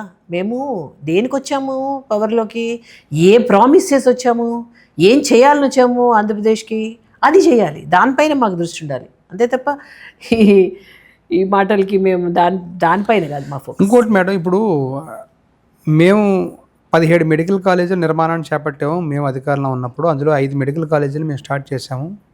కేవలం 5,000 కోట్ల రూపాయలు ఖర్చు పెట్టలేని పరిస్థితిలో ఈ ప్రభుత్వం ఉంది, కూటమి ప్రభుత్వం. 12 మెడికల్ కాలేజీలు, 2 మెడికల్ కాలేజీలు పులివెందులతో సహా ఇంకో మెడికల్ కాలేజ్ కూడా మదనపల్లి ఎక్కడ ఉంది, దాదాపు పూర్తి అయిపోయింది. ఇంకా 10 మెడికల్ కాలేజీలు కట్టడానికి పీపీపీ విధానం ఎందుకనేది వైఎస్ఆర్సీపీ ప్రశ్నిస్తుంది. క్వశ్చన్ చేయొచ్చండి. ఇప్పుడు ఏముంది, వాళ్ళు దే కెన్ క్వశ్చన్ ఎందుకు అని అన్నారు. పీపీపీ అన్నది ఒక ఆ విధానంలో వెళ్తే అది ఇంకొంచెం వైబుల్గా ఉంటుంది అని కూటమి ప్రభుత్వ ఆలోచన అది. సో మేము ఇలా చేస్తాం, మీ ఆలోచన అది, మీరు చేశారు, okay, your term is over, కథం, ఇప్పుడు మాకు వచ్చారు, let me do in our own way, so we will do. అదొకటి ఏంటంటే పబ్లిక్ ప్రైవేట్ పార్ట్నర్షిప్లో చేస్తే ఇంకొంచెం బెటర్గా ఉంటుంది. దానిలో ఏంటంటే కొంత పెద్ద సంస్థలు కూడా అందులో కొంత పార్ట్నర్షిప్గా తీసుకుని చేస్తే కొంత బర్డెన్ రాష్ట్రానికి తగ్గుతుంది. అలా ఒక 2-3 రకాల ఆలోచనలతో తీసుకున్న ఒక ప్రోగ్రామ్ ఇది. సో మేము అది చేస్తే సక్సెస్ అవుతుందని అనుకుంటున్నాం. So give us some space, మమ్మల్ని చేయనియండి. చివరిలో ఎలక్షన్స్ వచ్చినప్పుడు మాట్లాడుకోవచ్చు. మంత్రిగా ఆ శాఖని బీజేపీ తరపు నుంచి సత్యకుమార్ గారే చూస్తున్నారు, మీ పార్టీకి సంబంధించిన నాయకులు. ఆయన కూడా పీపీపీ మోడ్నే సపోర్ట్ చేస్తున్నారు. అంటే 5,000 కోట్ల రూపాయలు పెట్టి పెర్మనెంట్గా 12 మెడికల్ కాలేజీలు ప్రభుత్వ నిర్వహణలో నిర్వహించలేని పరిస్థితుల్లో ఆంధ్రప్రదేశ్ రాష్ట్ర ఆర్థిక పరిస్థితి ఉందంటారా? మనం పెట్టుకోలేం కాబట్టి కొంత మనం పార్ట్నర్షిప్స్లో కొంత, ఎందుకంటే ఇప్పుడు భారంగా ఉంది. మేము వచ్చేసరికి సత్యకుమార్ గారు చెప్పినట్లు ప్రతి శాఖ, ఆరోగ్య శాఖ కూడా అనారోగ్య శాఖలో ఉందండి అని చెప్తూ ఉంటారు ఆయన. అంటే ఏ శాఖ చూసినా ఏమున్నది గర్వకారణం అన్నట్టు ఏది కదే file spending, negative minus budget, పోనీ ఏదైనా ఒక్కచోటైనా ఏదైనా కొంత మనకి రీసోర్స్ఫుల్గా జరుగుతుందా అంటే అది లేదు, చాలా స్కేర్స్ బడ్జెట్. ఇలాంటివన్నీ కొన్ని చూసి ముందు అసలు ఏం అర్థం కాలేదు పరిస్థితి. ఎలా అసలు గాడిన పెట్టాలి ఆంధ్రప్రదేశ్ ముందు, అసలు ఈ బడ్జెట్ని ఉన్నది మనకు అంతే, ఎంత సోర్స్ ఉందో అంతే కదా, మనకి ఎంత ఉందో జీతం అంతే, అందులోనే మనం బడ్జెట్ని మనం కేటాయించుకోవాలి. సో ఇది ప్రస్తుతానికి ముందు ప్రయారిటీ బేసిస్ మీద first phase, second phase, third phase అందరూ కష్టపడండి క్లియర్గా చెప్పింది ప్రభుత్వం, కూటమి ప్రభుత్వం. అసలు ఏం జరుగుతోంది అన్నది కొంత అవగాహన తీసుకొచ్చి ఒక్కొక్కటి చేసుకుంటూ వస్తున్నాం. ఈ లోపల పెట్టుబడులు వస్తున్నాయి. ఆ పెట్టుబడిలోంచి మనం మళ్ళీ రీజనరేషన్ అదే కదా మనం చెప్పిన మంత్ర, రీజనరేషన్ ఆఫ్ ఇన్కమ్, రెవెన్యూ మొత్తం జరుగుతుంది, స్టెబిలైజ్ అవుతుంది. అంటే తీసుకొచ్చిన మంగళవారం అయితే అప్పులు తీసుకురావడం, రాష్ట్రం శ్రీలంకలో దివాలా తీస్తుందని విమర్శించిన తెలుగుదేశం పార్టీ, భారతీయ జనతా పార్టీ, జనసేన పార్టీ నాయకులు ఇప్పుడు అధికారంలోకి వచ్చిన తర్వాత 1.5 కాలంలోనే దాదాపుగా 2 లక్షల కోట్ల రూపాయలు అప్పులు చేశారు. ఏం చెప్తారు మేడం? 2 లక్షల కోట్లు అప్పులు ఏమైపోయాయంటే ఏం చెప్తారు? అన్అకౌంటబుల్ సోర్సెస్ ద్వారా రాలేదు కదా, అకౌంటబుల్ సోర్సెస్ ద్వారా వచ్చినందుకే కదా మీరు 2 లక్షల కోట్లు చేశారు అని చెప్పి మీరు అంటున్నారు, అవునా? సో ప్రతి అకౌంట్కి, ప్రతి అమౌంట్కి అకౌంటబిలిటీ ఉంటుంది. సో దేనికి ఎంతెంత కేటాయించారు అన్నది. వైఎస్ఆర్సీపీ ప్రభుత్వం అధికారంలో ఉన్నప్పుడు అప్పులు పాలైపోయిన రాష్ట్రం శ్రీలంకగా మారిపోయిందని విమర్శలు చేసిన మీరు ఇవాళ రాష్ట్రం శ్రీలంకలా మారదా? లేదంటే కనుక అప్పులు పాలైనట్టు కదా రాష్ట్రం? ఇన్ని అప్పులు సంవత్సరాల కాలంలోనే 2 లక్షల అప్పులు చేస్తే రాబోయే 3.5 ఏళ్ళు కాలంలో ఇంకెన్ని అప్పులు చేస్తారన్న భయం ప్రజల్లో ఉండదా మేడం? ఉండదు. ఎందుకంటే చేసిన ప్రతి అప్పుకి ఒక రీజనింగ్ ఉంది. గతంలో ఒక అప్పుకి రీజనింగ్ ఏముంది? పంచు. ఎప్పుడు పంచాలి? నువ్వు పెంచి రెవెన్యూని పంచు. నువ్వు తీసుకున్న 1 రూపాయికి ఏ విధంగా నువ్వు పంచుతున్నావు, దేనిలోకి ఖర్చు పెడుతున్నావు అన్నది కనపడకపోతే అది నువ్వు కన్స్ట్రక్టివ్గా వెళ్తోందా లేకపోతే డిస్ట్రక్టివ్గా వెళ్తోందా అనేది క్లియర్గా కనపడిపోయింది గత ప్రభుత్వంలో. ఇప్పుడు అది కాదు కదా. ఇప్పుడు ఒక పక్కన మనం ఒకటి హోప్, ఒకటి ఫెయిత్, రెండోది ఒక స్టేబుల్ గ్రోత్. దీనికి రెవెన్యూని ఏ విధంగా జనరేట్ చేయాలి అన్న దానిపైన కొన్ని పెట్టుబడులు మనం ఇన్వైట్ చేస్తున్నాము. ఆ పెట్టుబడుల మీద ఆధారంగా రెవెన్యూ జనరేట్ చేస్తున్నాము. అప్పులు కూడా చేయాలి. ఎందుకంటే ఏమంత మా దగ్గర ఏమున్నాయి? డబ్బులు ఏం లేవు. ఓకే, చేసిన దాన్ని ఎందులో పెడుతున్నాము? మింగేస్తున్నామా, కన్స్ట్రక్టివ్గా ముందు దాన్ని యూజ్ చేస్తున్నావా ప్రొడక్షన్కి అన్నది తెలుస్తుంది కదా విషయం. సో అలాంటప్పుడు గుడ్డిగా ఇప్పుడు మరి ఎవరు చేస్తున్నారు చెప్పండి? గతంలో ప్రజల్లోకే వెళ్ళిపోయింది అది. అమ్మో ఈ నప్పులు ఏంటి, ఈ పంచడాలు ఏంటి చేస్తున్నారు ఏంటి, ఒక డిస్ట్రక్టివ్గా స్టార్ట్ అయ్యి ఒక రివర్స్ టెండరింగ్తో స్టార్ట్ అయ్యి ఒక కూల్చివేతలతో స్టార్ట్ అయ్యింది అన్న ఒక అభిప్రాయం ప్రజల్లోకి వెళ్ళింది. మరి ఇప్పుడు ప్రజల నుంచి ఒక స్పందన వస్తుంది, పాజిటివ్ స్పందన. ఏమని? బాగుంది, ఇప్పుడు పెట్టుబడులు వస్తున్నాయి, ప్రతి రూపాయికి ఒక అకౌంటబిలిటీ ఉంది, మనకి రేపు పొద్దున్న మన పిల్లల భవిష్యత్ బాగుంటుంది అన్న ఒక హోప్ని ప్రజలకి క్రియేట్ చేయగలుగుతుందా లేదా? That's it. 2 సంవత్సరాలు కూడా అవ్వకుండా మేము ఈ మాత్రం హోప్ ఇవ్వగలిగాము అంటే రాబోయే రోజుల్లో మన భవితవ్యం బాగుంటుంది అన్న ఒక హోప్ ఇస్తే చాలదా? That's it. సో చూసేవాళ్ళకి అన్నీ కనిపిస్తాయండి. అది ఏది కరెక్ట్గా వీళ్ళు ఖర్చు పెడుతున్నారా లేదా అన్నది తెలుస్తుంది ప్రజలకి. చంద్రబాబు నాయుడు పాలన ఎలా ఉందంటే ఏం చెప్తారు మేడం? ఒక ముఖ్యమంత్రిగా ఆయన 4వ సారి ఈసారి అడ్మినిస్ట్రేషన్లో ఆయన 4వ సారి కూర్చోవడం ఎలా ఉందంటే ఏం చెప్తారు మేడం? ఇది ఒక కూటమి ప్రభుత్వంగా ఒక ముఖ్యమంత్రి చంద్రబాబు నాయుడు గారిని కూర్చోబెట్టాం. అందరి సహాయ సహకారాలు తీసుకుంటూ వారు చాలా ఒక దశ చూపించాలి ఆంధ్రప్రదేశ్కి అన్న ఒక ఆలోచనతో ముందుకు వెళ్తున్నారు. దానికి పూర్తి సహాయ సహకారాలు కేంద్రం కూడా ఇవ్వడం, దానిని చంద్రబాబు నాయుడు గారు కూడా ప్రతి మీటింగ్లోనూ ఆంధ్రప్రదేశ్ ప్రజలకి జవాబుదారీగా చెప్పడం మరి ఎంత క్లియర్గా ఉందండి. The system is very clear, పరిపాలన చాలా క్లియర్గా ఉంది. అంతకన్నా ఏం కావాలి? అది కూటమిగా చేస్తున్నది ప్రజలకి. ఇప్పుడు అది బాగుంది. సో అలా వెళ్తున్నాం అంతే. రాష్ట్రంలో రెడ్ బుక్ పరిపాలన జరుగుతుంది, అక్రమ అరెస్టులు జరుగుతున్నాయి, లిక్కర్ కుంభకోణం పేరుతోటి తప్పుడు కేసులు బనాయిస్తున్నారు. అదేవిధంగా నకిలీ మద్యం అని కొత్తగా తెర మీకు తీసుకొచ్చి నకిలీ మద్యం పేరుతోటి అరెస్టులు చేయడానికి మా నాయకులను అరెస్ట్ చేయడానికి చూస్తున్నారు. పవిత్రమైన తిరుమల తిరుపతి దేవస్థానంలో కల్తీ ఏదైతే లడ్డూ తయారీలో కల్తీ నెయ్యి వాడారనేది స్వయంగా చంద్రబాబు నాయుడు ముఖ్యమంత్రిగా సిట్టు వేయక ముందే ఆయన అందులో పందుకోవు ఉందని చెప్పడం, ఇవన్నీ కూడా మా ప్రభుత్వాన్ని కించపరచడానికి, మా నాయకులను అరెస్ట్ చేయడానికి దానికి తగ్గట్టుగా ప్లాన్ చేసుకుని ఈ సీట్లన్నీ అనేది వైఎస్ఆర్సీపీ విమర్శిస్తుంది. మీరేమంటారు మేడం? 1 నకిలీ మద్యం, 2 లిక్కర్ స్కామ్ అని చెప్తున్నారు, 3వది తిరుమల తిరుపతి దేవస్థానంలో కల్తీ నెయ్యి. మాకు కనిపించింది, మేము చూసింది, ప్రజలు ఫీల్ అవుతున్నది మేము అప్పుడు చెప్పామండి. దాన్ని మీరు ప్రూవ్ చేసుకోలేకపోయారు కదా. కాదు, నిజంగా కనుక వాళ్ళకి చిత్తశుద్ధి ఉంటే, నిజంగా కనుక వాళ్ళు మేము అది చేయలేదు, మేము క్లియర్గా ఉన్నాం, ఇందులో నకిలీ కొవ్వు లేదు, అందులో ఇది నకిలీ మద్యం కాదు, అవన్నీ కనుక వాళ్ళు నిజంగా ఆ లైన్లో వాళ్ళు ఉంటే వై కుడెంట్ దే ప్రూవ్? చెప్పండి. మేము వితౌట్ ఏమీ ఆధారాలు లేకుండానే మేము విమర్శలు చేశామనుకుంటున్నారా? అంటే భక్తుల మనోభావాలతోటి కూటమి ప్రభుత్వం ఆడుకుంటుంది. చంద్రబాబు నాయుడు గారు భక్తుల మనోభావాలను కించపరిచే విధంగా మాట్లాడారనేది గతంలో టీడీ చైర్మన్గా చేసిన సుబ్బారెడ్డి గారు కూడా వ్యాఖ్యానించారు. సిట్టు నన్ను వేధించడానికే ఈ విధంగా వైఎస్ఆర్సీపీ నాయకులు వేధించడానికి ప్రతి దాంట్లో సిట్టు వేస్తున్నారనేది వైఎస్ఆర్సీపీ వాదన. వాళ్ళని వేధింపులు గురి చేయడానికి సిట్టు వేస్తున్నారా మేడం? ఏమండి, ఇంకొకళ్ళని వేధిస్తేనో ఇంకొకళ్ళని జైల్లో పెడితేనో ఈ సంప్రదాయం ఎవరిదో మనం చూసాం గతంలో. ఎంత దారుణంగా ప్రజాప్రతినిధి అయినా తన పార్టీలో ఉన్న మనిషినే ఎంత దారుణంగా హింసించారు. అంటే వ్యవస్థలో ఏమీ పనిచేయలేదు గతంలో చూసాం.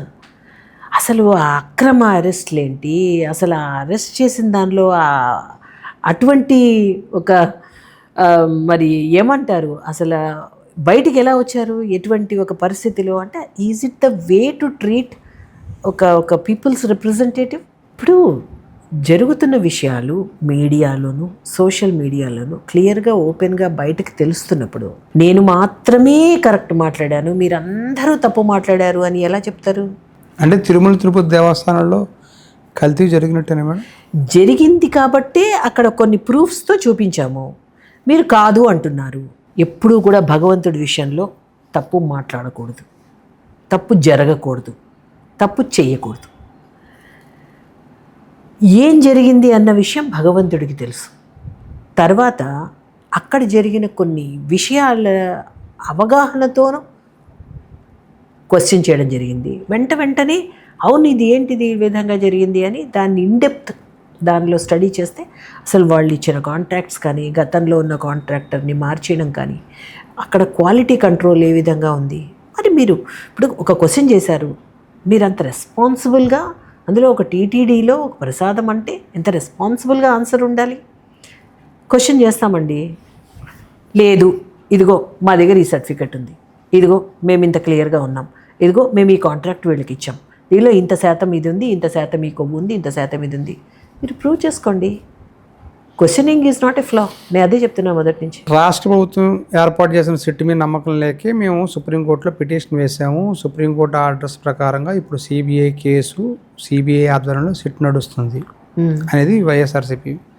ఇప్పుడు అందులో కూడా కొన్ని ఆ సిట్ నుంచి బయటికి రాకపోయినా కొన్ని లీకులు అయితే వస్తున్నాయి. కల్తీ నెయ్యి అయితే వాడారు, నెయ్యి వాడిన దాంట్లో కొంత కల్తీ జరిగింది అనేది దాన్ని వైఎస్ఆర్సీపీ అయితే కొట్టుపడేస్తుంది. ఎక్కడ కల్తీ జరగలేదు, మేము విచారణలో అన్ని క్లారిటీగా ఉన్నాము, చిన్నప్పనికి ఈ కల్తీకి నాకు సంబంధం లేదనేది వైవి సుబ్బారెడ్డి గారు కూడా స్టేట్మెంట్ ఇచ్చారు. ఆయన పిఏ నా దగ్గర ఎప్పుడో మానేశారు ఆయన అనేది కూడా. ఏంటి మేడం ఈ వ్యవహారం అంతా చూస్తే ఏమనిపిస్తుంది అసలు? ఏమనిపించడం, మనం ఏది పడితే అది అనుకోలేమండి. జరుగుతున్న విషయాలు ఒక దర్యాప్తు సంస్థనే తీసేయాలి బయటికి. ఇదేంటంటే ఎలా పడితే ఎలా అనుకోలే విషయం కూడా కాదు ఇది. సో ఒక దర్యాప్తు వేశారు అంటే దానికి ఒక లెజిటిమేట్ ఆన్సర్ రావాలి, అప్పుడే మనం దాని గురించి మాట్లాడగలం. గతంలో విశాఖ ప్రాంతంలో భూ కుంభకోణాలు ఎక్కువ జరిగాయి 14-19 మధ్యలో అని చెప్పి అప్పట్లో ఇద్దరు మంత్రుల మధ్య గొడవ రావడం, ఆ సమయంలో తెలుగుదేశం పార్టీ సిట్ వేయడం జరిగింది ఇక్కడ. ఆ తర్వాత వైఎస్ఆర్సీపీ అధికారంలోకి వచ్చిన తర్వాత విశాఖ భూ కుంభకోణాల మీదే ఇంకో సిట్ వేశారు. ఆ 2 సీట్లు కూడా ఇప్పుడు బయటికి రాలేదు. విశాఖలో భూ కుంభకోణాలు ఎక్కువ, దాదాపు ఒక దశాబ్ద కాలంగా ఎక్కువ జరిగాయి అనేది ఆరోపణ. ఇప్పుడు కూడా ఎందుకు మేడం కూటమి పరిపాలనలో ఆ సీట్లు బయటకు తీసుకురావట్లేదు? ఎందుకు అసలు ఇక్కడ భూ కుంభకోణాలు జరిగాయా లేదా, ఇక్కడ ప్రజలు సేఫ్టీగా ఉన్నారా లేదా, ఉండబోతున్నారా లేదా అనేది ఎందుకు క్లారిటీ లేకపోతుంది కూటమి ప్రభుత్వం? కూటమి ప్రభుత్వం అప్పుడు ఒక సిట్ వేశారు, దాన్ని విమర్శించి ఇప్పుడు వైసీపీ వచ్చింది. మరి వైసీపీ ఉన్న 5 సంవత్సరాల్లో కూడా సిట్ వేశారు. మరి ఆ సిట్ ఏమైనా బహిర్గతం చేశారా? విమర్శించిన గొంతే ఎందుకు చేయలేకపోయింది మీకు ఇచ్చిన 5 సంవత్సరాల్లో? మళ్ళీ ఇప్పుడు వచ్చాము, మా టైం వచ్చింది, చూద్దాం నెక్స్ట్ ఏం జరుగుతుందో. ఇప్పుడు ఏదైతే విమర్శించారో సిట్ బహిర్గతం చేయలేదు అని అన్నారు, ఓకే కరెక్టే. మరి మీరేం చేశారు 5 సంవత్సరాల్లో? దానికి ఆన్సర్ చెప్పి we will move to the next. ఇప్పుడు మళ్ళీ మేము వచ్చాం అంటే ఏంటి? ఎంతసేపు విమర్శిస్తూనే మీ 5 సంవత్సరాలు గడిపేశారు. పోనీ విమర్శించిన దానికి అంత బల్లగుద్ది మాట్లాడిన మీరు 5 సంవత్సరాల్లో చేసిందేంటి? వైసీపీ ఏం ప్రూవ్ చేశారు? చేసిందేంటి? సో విమర్శలకే వాళ్ళు పరిమితం అయిపోయారు, విచ్ ఈజ్ నాట్ కరెక్ట్. మద్యం స్కామ్లో మనం చూస్తే కనుక మొన్నటి వరకు మిథున్ రెడ్డి గారిని అరెస్ట్ చేయడం వరకు వెళ్ళింది. నెక్స్ట్ ఎవరు అంటే ఏం చెప్తారు మేడం? అవన్నీ మనం this is not an astrology, రేపు పొద్దున ఏది అన్నది అది వాళ్ళదో అది ఎవరైతే ప్రశ్నించాలో వారినే తీసుకుంటారండి. ఇప్పుడు ఇందులో క్లియర్గా కూటమి ప్రభుత్వం వచ్చిన ఫస్ట్ డే చెప్పారండి, కక్ష సాధింపు చర్యలతో ఎవరిని అరెస్టులు ఉండవు, కానీ తప్పు జరిగితే మాత్రం క్షమించము. సో టు బి అండర్లైన్డ్, ఎక్కడ తప్పు జరిగిందో ఎవరిని ప్రశ్నించాలో వాళ్ళని అరెస్ట్ చేసి ప్రశ్నించడం అయితే ఖచ్చితంగా జరుగుతుంది. కానీ కక్ష సాధింపు చర్యగా మిమ్మల్ని అరెస్ట్ చేశాం కాబట్టి మీరు 3 చేశారు కాబట్టి మేము 6 చేస్తాము. వైజాగ్ వస్తే వైజాగ్ స్టీల్ ప్లాంట్ ప్రైవేటీకరణ ఆగిపోయింది, పూర్తిగా వైజాగ్ స్టీల్ ప్రైవేటీకరణ లేదు, జరగటం లేదు అని ఎందుకు స్పష్టంగా ఏపీ బీజేపీ నుంచి మాట వినిపించట్లేదు మేడం? రక్షిద్దాము విశాఖ స్టీల్ ప్లాంట్ని, వైజాగ్ స్టీల్ ప్లాంట్ని మనం ఏదో రకంగా గాడిని పెడదాము అన్న ఒక తాపత్రయం ఫస్ట్ ఆఫ్ ఆల్. దాని కోసమే రివైవల్ ప్యాకేజెస్ని ఎప్పటికప్పుడు ప్రకటించడం. ఎంతో లాభాల్లో ఉన్న విశాఖ స్టీల్ ప్లాంట్ ఒక్కసారిగా అన్ని వేల కోట్ల నష్టంలోకి పడిపోయాక ఎందుకు సిక్కు యూనిట్ అయిపోయింది అన్న ఒక బాధ. గతంలో వాజ్పేయి ప్రభుత్వం ఆదుకుంది 1000 కోట్లు ఇచ్చి, మళ్ళీ కొంత రివైవ్ అయింది, మళ్ళీ అందులో పొటెన్షియల్ లేదా అంటే ఉంది. నష్టాల్లోకి వెళ్ళేసరికి ఒక్కసారి రీస్ట్రక్చరల్ రివైవల్ ప్రోగ్రామ్ ఒకటి, అందులో భాగంగా మొన్న ఇమీడియట్గా 11,440 కోట్లు శాంక్షన్ చేయడం జరిగింది. అది కూడా ఎక్విటీగాను కొంత లోన్ గాను. నెక్స్ట్ మా ప్రయత్నం అంతా కూడా కేంద్రం నుంచి రాష్ట్రానికి ఒక రిలీజ్ చేశారు అంటే అది ఏదో రకంగా మనం దాన్ని మళ్ళీ గాడిలో పెడదాము అని. ఎందుకంటే ఇట్స్ సెంటిమెంట్తో కూడిన విషయం అండి, అదేమీ అంత చిన్న విషయం కాదు. సో ఇప్పుడు నెక్స్ట్ ఎలా దేనికి ప్రయారిటీ బేసిస్ మీద దేనిలో పెడితే బాగుంటుంది అన్నది అక్కడ ఉన్న స్టాఫ్ అండ్ మేనేజ్మెంట్తో కూడా చర్చలు అవి జరుగుతుంది. ద ప్రాసెస్ కార్మికులు అంటే కేంద్ర ప్రభుత్వం 11,400 కోట్ల రూపాయలు ఇచ్చిన, మరోవైపు రాష్ట్ర ప్రభుత్వం నుంచి వైబిలిటీ షేర్స్ ఏదో సంథింగ్ 2,000 కోట్ల రూపాయలు ఇచ్చిన, కరెంటు బిల్లులు ఇవన్నీ కూడా ఇప్పుడు కట్టక్కలేదని రాష్ట్ర ప్రభుత్వం ఈ షేర్స్ ఇచ్చిన, ఎందుకు కార్మికులు ఆందోళన తగ్గలేకపోతుంది మేడం? వాళ్ళని ఎందుకు అటు బీజేపీ కావచ్చు ఇటు కూటమి ప్రభుత్వం కావచ్చు ఎందుకు సముదాయించలేకపోతుంది అంటే ఏం చెప్తారు? ఎందుకు కార్మికుల మనసులు గెలుచుకోలేకపోతున్నారు? అసలు కార్మికులందరూ కూడా అంటే ఎప్పుడైతే కేంద్ర ప్రభుత్వం యొక్క రెస్పాన్స్ చూసి మొన్న రివైవల్ ప్యాకేజ్ అనౌన్స్మెంట్కి వాళ్ళు చాలా సంతృప్తిని వ్యక్తపరిచారు. కానీ వాళ్ళల్లో మళ్ళీ ఏమవుతుంది, కొంత కమ్యూనిస్టులు కొందరు వాళ్ళని రెచ్చగొట్టి ఇంకా అదేంటి, ఇంకా సరిపోదు, ఇంకా అవి చేయలేదు ఇవి చేయలేదు అంటున్నారు. అదే వాళ్ళకి ఏంటంటే ఇమ్మీడియట్గా ఇప్పటికిప్పుడు వాళ్ళు అనుకున్నవన్నీ అక్కడ పెట్టేయాలి అన్నది ఒక వాళ్ళ ఆలోచనలు, వాళ్ళవి డిస్కషన్స్ జరుగుతున్నాయి. Over a period of time అది దేనిలో పెడితే బాగుంటుంది అన్నది ఒకటేంటంటే మాకు ప్లాంట్ ముఖ్యం, దాని యొక్క గ్రోత్ ముఖ్యం, అది మంచి గాడిలో పడ్డం ముఖ్యం అండి. సో దాంతో చాలామంది సీనియర్ మోస్ట్ ఎంప్లాయీస్ కూడా వాళ్ళు కూడా కొంత విఆర్ఎస్ పెట్టుకోవడం, ఇది కాకుండా అక్కడ కొత్త రివైవల్ ప్రోగ్రామ్స్ జరుగుతున్నాయి. దేని మీద పెట్టాలి? 2 పాయింట్లు మేడం. ఒకటి, కూటమి ప్రభుత్వం వచ్చిన తర్వాత దాదాపుగా సంవత్సరాల కాలంలో 5,000 మంది కార్మికులను తొలగించారు అనేది కార్మిక సంఘాలు చెప్తున్నాయి. రెండో పాయింట్ వచ్చి విశాఖ స్టీల్ ప్లాంట్ని నిర్వీర్యం చేయడం కోసమే ఆర్సెల్ఆర్ మెటల్ ప్రాజెక్ట్ని తెర మీద తీసుకొచ్చి అనకాపల్లిలో పెడుతున్నారు. అందుకోసమే దానికి సొంతంగా గనులు కూడా కేటాయించాలని ఎంపీలు రికమెండేషన్ చేస్తున్నారు. ఇక్కడ సొంత గనులు ఇవ్వలేదు కానీ ప్రైవేట్ ఇప్పుడే ఇంకా పెట్టని ప్రైవేట్ దానికోసం ఎంపీలు కృషి చేస్తున్నారు, ఎంపీలు మాట్లాడుతున్నారు అనేది. అంటే ఈ 2 పాయింట్ల గురించి ఏం చెప్తారు మేడం? ఇదేమో పూర్తిగా గవర్నమెంట్ పెట్టుబడి పెట్టలేదు అన్నిటి మీద. So Arsenal metal has come forward, అది ఫుల్ పెట్టుబడి పెడుతోంది. అదొక ప్రైవేట్ ప్రాజెక్ట్, అది దీనికి సంబంధం లేదు. ఇదేంటంటే PSU, public sector undertaking. So దీనికి ఏంటంటే మ్యాక్సిమం గవర్నమెంట్ నుంచి ఫండింగ్ రావాలి. రివైవల్ ప్యాకేజ్ అప్పుడే మొన్న కూడా చాలా పెద్ద ఎత్తున ఇవ్వడం జరిగింది. సో దానికి బ్లాస్ట్ ఫర్నేసెస్ ఏంటి, చాలా కాలం 30 సంవత్సరాలుగా పాతబడిపోయిన ఇన్ఫ్రాస్ట్రక్చరు, ఇవన్నీ కూడా పెట్టుబడితో కూడిన వ్యవహారం. ఇదంతా కూడా ఇప్పుడు పెట్టాలి అంటే కొంత మొదట్లో ప్రయారిటీ బేసిస్ మీద దేనిలో పెడితే ఏదైతే ముందు అసలు ప్రొడక్షన్ బాగుంటుంది ఆ విధంగా ఆలోచనలు జరుగుతున్నాయండి. దానికి కూటమి ప్రభుత్వం కూడా కొన్ని నిర్దిష్టమైన సూచనలు కూడా చేసినట్టు సమాచారం. వాళ్ళతో మాట్లాడుతున్నాం. ఇప్పుడు కూడా చూస్తే క్లారిటీగా ప్రైవేటీకరణ ఆగలేదు, ఆగిపోయింది ప్రైవేటీకరణ జరగదు అని స్పష్టంగా చెప్పగలుగుతారు మేడం? మీ కూటమి నాయకులు అయితే, ఎమ్మెల్యేలు కానీ మినిస్టర్లు కానీ అయితే ప్రైవేటీకరణ ఎక్కడ జరుగుతుందని ఎదురు ప్రశ్నిస్తున్నారు. చెప్పగలుగుతారా ఆగిపోయిందని? ఇప్పుడు మనకి ఇమ్మీడియట్ ఆన్సర్ ఏంటి, వైజాగ్ స్టీల్ ప్లాంట్ని మనం బాగు చేయాలి, గాడిని పెట్టాలి. అదే మాకు నెక్స్ట్ ఉన్న ప్రోగ్రామ్. ఏదో ఎప్పుడో మేము ఆపామా, దాన్ని కొత్తది పెట్టామా, ఇవన్నీ అసలు ఇప్పుడు అప్రస్తుతం. సో ఇప్పుడు వైజాగ్ స్టీల్ ప్లాంట్ గాడిన పడాలి, దానికి ఏమేం కావాలో ఆ వనరులు దానికి సమకూర్చాలి, అంతవరకు అది ఇంపార్టెంట్ మాకు. 11 ఏళ్లలో మోదీ ఆంధ్రప్రదేశ్ రాష్ట్రానికి ఏం చేశారు అంటే ఏం చెప్తారు మేడం? 11 ఏళ్లలో ఆంధ్రప్రదేశ్కి ఏం చేయలేదు అని చెప్పాలి. ఎందుకంటే ఇళ్ల కేటాయింపుల్లో కానీ, అటల్ పెన్షన్ కానీ, ఆయుష్మాన్ భారత్ కానీ, ఇక్కడ జల్ జీవన్ మిషన్ కానీ 40 లక్షల కనెక్షన్స్, ఇది కాకుండా జన్ధన్ ఖాతాలు 1,50,00,000 మందికి. సో ఇది కాకుండా ఆవాస్ అన్న యోజన, ప్రధానమంత్రి 5 కేజీల బియ్యం, నేను ఇందాక చెప్పినట్లు 2,70,00,000 మందికి. ఇది కాకుండా ముద్రా రుణాలు, అందులో మహిళలకి 50%, అందులో అంటే లబ్ధిదారులే అంటే 3 కోట్ల మంది లబ్ధిదారులు టోటల్ ఆంధ్రప్రదేశ్లో ఈ యొక్క పథకాలన్నిటి ద్వారా వాళ్ళు లబ్ధి పొందుతున్నారు. అంటే ఇది కాకుండా గతంలో ఎప్పుడూ లేనిది కింద వరకు అక్కడ ఉన్న ఏ శాంక్షన్ జరిగినా ఇప్పుడు రైతులకి ప్రధానమంత్రి మనకి రైతులకు ఇచ్చే సంక్షేమ పథకం 6,000 సంవత్సరానికి ఇచ్చేది. ఏదైతే కేంద్రంలో రిలీజ్ అయితే డైరెక్ట్ బెనిఫిట్ ట్రాన్స్ఫర్. సో ఈ డీబీటీ కూడా మనకి అంత పర్ఫెక్ట్ 100% బెనిఫిషరీస్ చేరుతుందంటే ఇదే కదా మోదీ గారి ప్రభుత్వంలో ఒక రెవల్యూషనరీ స్టెప్. గతంలో ఎప్పుడు జరగలేదు అలా. పైన ఒక 100 రూపాయలు పెడితే కిందకి వెళ్ళేసరికి 10 రూపాయలు కూడా వెళ్ళేది కాదు.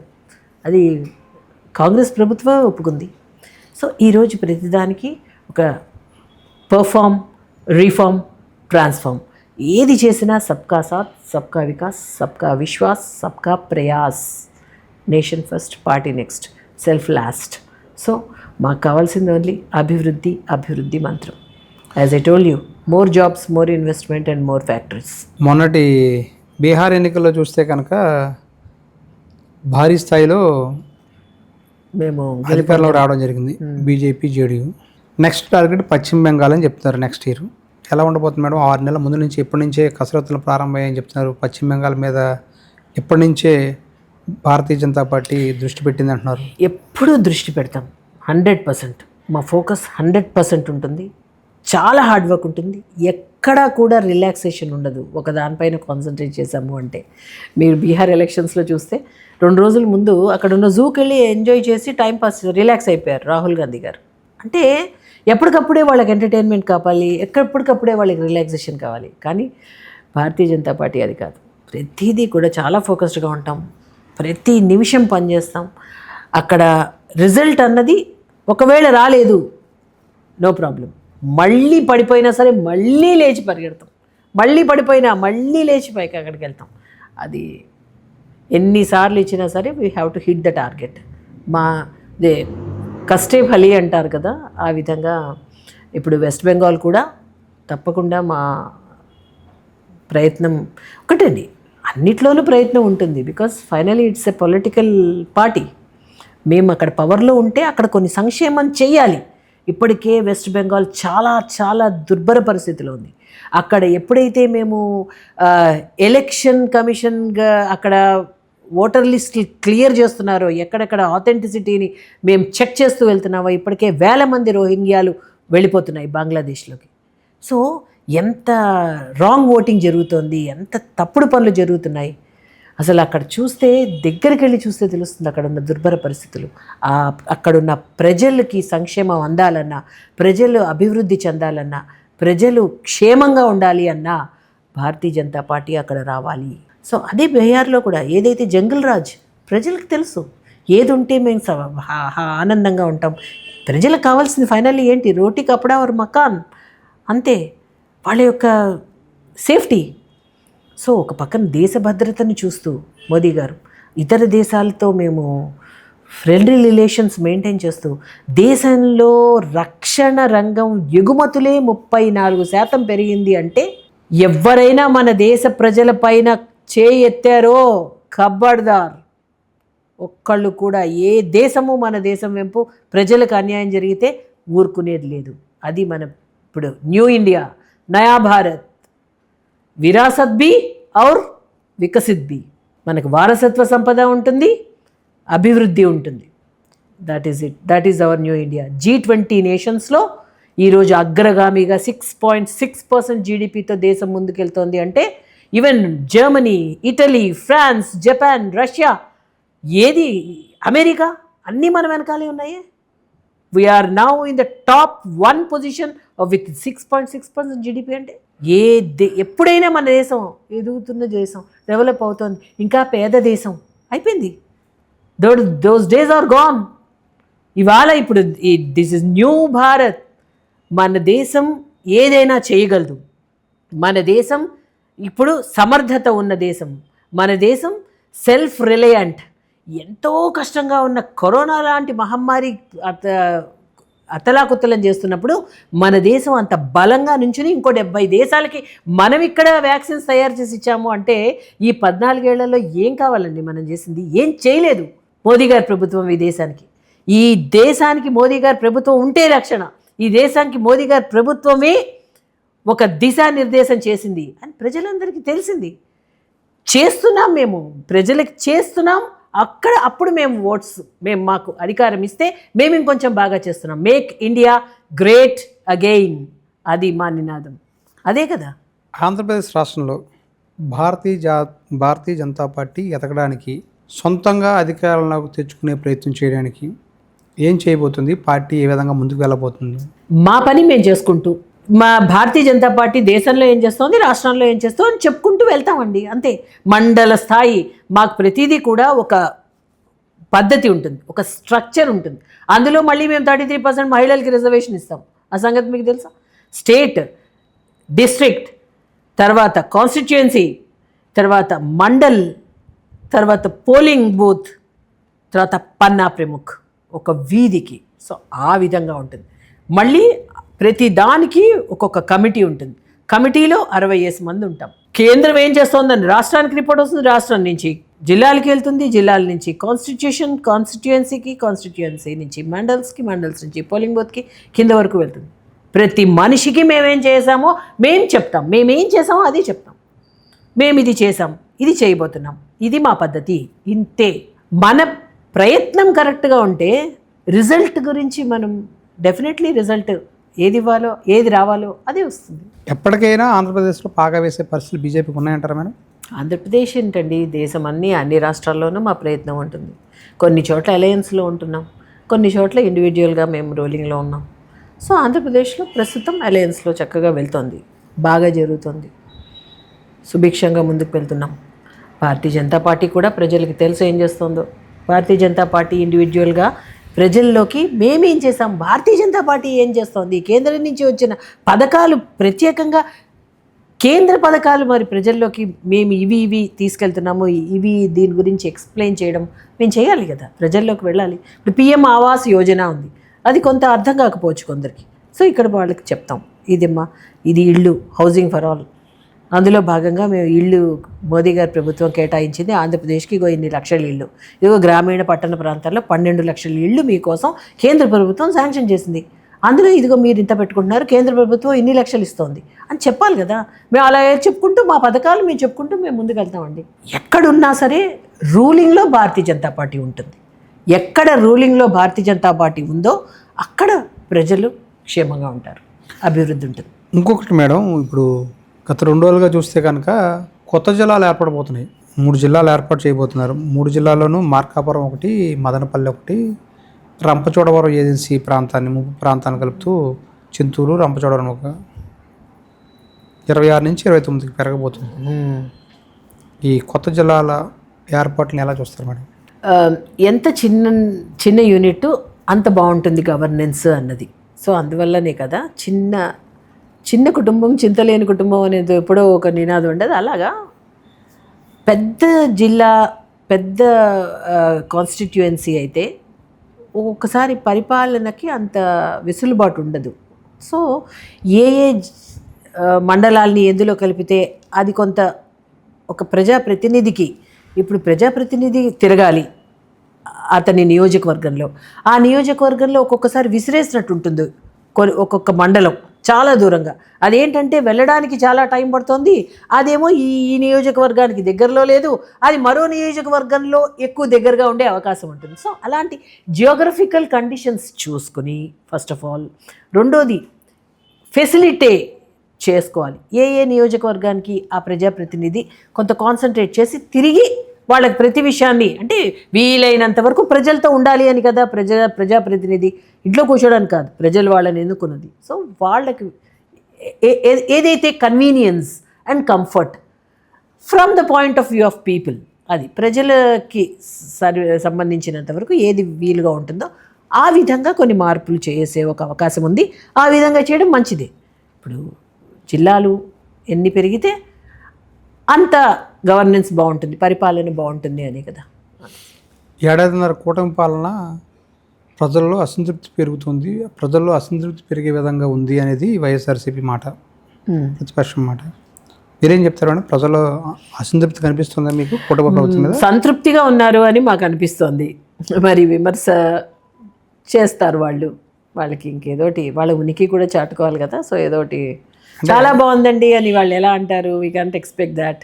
సో చాలా బాగున్నప్పుడు కూడా బాలేదన్న అసంతృప్తి వస్తోంది అని ప్రత్యేకంగా ఆ మాట ఎత్తారు అంటే బాగుందని అర్థం. ఎందుకంటే బాగుందని అనుకుంటారేమో ప్రజలు అని చెప్పి భయపడిపోయి ఆ విమర్శ చేశారు అన్నది క్లియర్గా కనిపిస్తుంది. వైఎస్ఆర్సీపీ అధినేత జగన్మోహన్ రెడ్డి ఎక్కడికి వెళ్ళినా కొన్ని రకాల పోస్టర్లు కనిపించడం, ఇది రప్ప రప్ప అని ఇలాగా ఏం చెప్తారు మేడం వాటి మీద? సో ఆయన మాట ఆయనకు వైరల్ అయ్యింది కదా, అంతే. దిస్ ఇస్ అది అతను మాట్లాడిన మాటనే మళ్ళీ ఒక్కొక్క చోట అది కొంత హైలైట్ అవుతుంది ఆయా ఏరియాస్ని బట్టి. ఇప్పుడు కొన్ని పదాలండి ఒక స్థాయిలో మాట్లాడాలా మాట్లాడకూడదా అన్న అవగాహన మాట్లాడే వ్యక్తి విచక్షణకే వదిలేద్దాం. ఎందుకంటే ఒక స్థాయిలో ఉన్నప్పుడు రప్ప ఆడిద్దాము అనడం ఏంటి అంటే ఏంటి, ఏం సిగ్నల్ ఇస్తున్నట్టు, ఏం మెసేజ్ ఇస్తున్నట్టు ప్రజలకి మీరు? ఇది ఏమన్నా ఏం రాజకీయం అనుకుంటున్నారు? కొంచెం మనకు ఒక హోదా ప్రజలు ఇచ్చారు, పద్ధతిలో మాట్లాడదాం అన్నది మా సలహా. ఫైనల్గా చెప్పండి మేడం, ఏపీలో కూటమి పాలన రాబోయే 3 ఏళ్ళు ఎలా ఉండబోతుంది? Fantastic, mind blowing, out standing, అంతకన్నా ఏం లేదు. ఎందుకంటే చాలా విసిగిపోయి ఈ యొక్క కోalition గవర్నమెంట్ కూటమి ప్రభుత్వాన్ని ఎన్నుకున్నారండి. ఎందుకంటే ఏదో జరుగుతుంది, ఏదో చేస్తారు మాకు అన్న ఒక ఆశ ప్రజలకి. ఆ ఆశని వమ్ము చేయకుండా మా ప్రయత్నం మేము చేసి చాలా వరకు ఆంధ్రప్రదేశ్ని కొంత అభివృద్ధి అయితే ఖచ్చితంగా చేసి నిలబెడతాము అన్నది మా ఆలోచన. ప్రజల్లో కూడా అదే విశ్వాసం 100%. ఆ విశ్వాసాన్ని వమ్ము చెయ్యము. రాబోయే 3 ఏళ్ళు మీరు అనుకున్న హామీలన్నీ నెరవేర్చుకుంటారా మేడం? హామీలన్నీ నెరవేర్చాలి అంటే ఖచ్చితంగా మేము రెవెన్యూ ఆర్థిక పరిపుష్టతని ఆంధ్రప్రదేశ్కి సమకూర్చి దాని నుంచి ఆర్థికంగా రెవెన్యూ జనరేట్ చేసి చెప్పిన హామీలే కాదు ఇంకా వాళ్ళకి సర్ప్రైజెస్ కూడా ఇవ్వాలి అన్నది మా కోరిక. అంటే వాళ్ళని ఎంత ఆనందంగా చూస్తే వాళ్ళ మనసు, వాళ్ళ ఆ కళలో ఆనందం అదే కదా ఒక ప్రభుత్వానికి ఒక కొలమానం. సో ప్రజలు అక్కడ బాగున్నారు, వాళ్ళకి ఆ స్టేట్ చాలా బాగుంది. ఎస్, మాకు ఈ ప్రభుత్వం వచ్చాక మేము చాలా బాగుంది, మాకు ఉద్యోగ అవకాశాలు వచ్చాయి, మాకు బాగుంది, మాకు ఒక ఇల్లు కట్టుకున్నాం, మా ఇంట్లో అంతా బాగుంది, మా ఏరియా బాగుంది, మా నియోజకవర్గం బాగుంది, మా రాష్ట్రం బాగుంది అని వాళ్ళు తలెత్తుకుని దేశ విదేశాల్లోనూ వేరే రాష్ట్రాల్లోనూ కూడా తిరగగలగాలి. సో మేము వీఆర్ ఫ్రమ్ ఆంధ్రప్రదేశ్ అని చెప్పుకోగలగాలి. ఆ విధంగా చేయాలి అన్నది కూటమి ప్రభుత్వ లక్ష్యం. ఖచ్చితంగా ఆ విధంగానే ముందుకెళ్తామని అనుకుంటున్నాం. రాజధానికి అంటే అమరావతిని రాజధాని ప్రకటించిన తర్వాత గతంలో కూడా మోదీ గారు శంకుస్థాపన రావడం జరిగింది, మొన్న మధ్యన కూడా మళ్ళీ రెండోసారి రావడం జరిగింది. రాజధానికి మేము మొదటి నుంచి అమరావతికి మేము మద్దతు ప్రకటిస్తూ ఉన్నారు. ఏ విధంగా రాజధాని నిర్మాణంలో కేంద్ర ప్రభుత్వం నుంచి సహకారం ఏపీకి లభిస్తుందంటే ఏం చెప్తారు? ఫస్ట్ నుంచి ఏదైతే రాష్ట్ర ప్రభుత్వానికి డిస్క్రిషన్లో ఉందో ఏదైతే రాజధాని మీరు సెలెక్ట్ చేసుకోవాలన్నప్పుడు అప్పుడు ఏదైతే అమరావతి రాజధాని అన్నారో అదే మాట మీద భారతీయ జనతా పార్టీ ఒకే మాట అదే స్టాండ్ అయ్యింది. తర్వాత ఇక్కడ కొంత డిఫరెన్సెస్ వచ్చి ఇక్కడ ఆగినప్పుడు ఆగింది. ఏ విధంగా మీ సహాయ సహకారాలు అందించాలన్నా మేము చేస్తామనుకుంది. హుడ్కో నుంచి, వరల్డ్ బ్యాంక్ నుంచి కూడా మధ్యవర్తిగా ఉండి కేంద్ర ప్రభుత్వం ఇప్పించింది రాష్ట్ర ప్రభుత్వానికి. కొంత రాష్ట్రంలో జరుగుతున్న ఒక డిఫరెన్సెస్ వల్ల ఇక్కడ ఆగిపోయిందేమో, కానీ కేంద్రం ఎప్పుడు ముందే ఉంటుందండి. ఆంధ్రప్రదేశ్ రాష్ట్ర రాజధానికి సాయశక్తుల ఏ విధంగా సహాయ సహకారాలు అందించాలో పూర్తిగా మోదీ ప్రభుత్వం అందిస్తుంది. అది మోదీ గారు కూడా చెప్పారు. మోదీ గారు రావడం జరుగుతోంది, ఎన్నోసార్లు వచ్చారు కూడా. ఆ విధంగా రాజధానికి అంతేకాకుండా ఆంధ్రప్రదేశ్లో అన్ని చోట్ల కూడా 3 ప్రాంతాల అభివృద్ధికి కూడా కేంద్ర ప్రభుత్వం కట్టుబడింది. Thank you. నమస్కారం.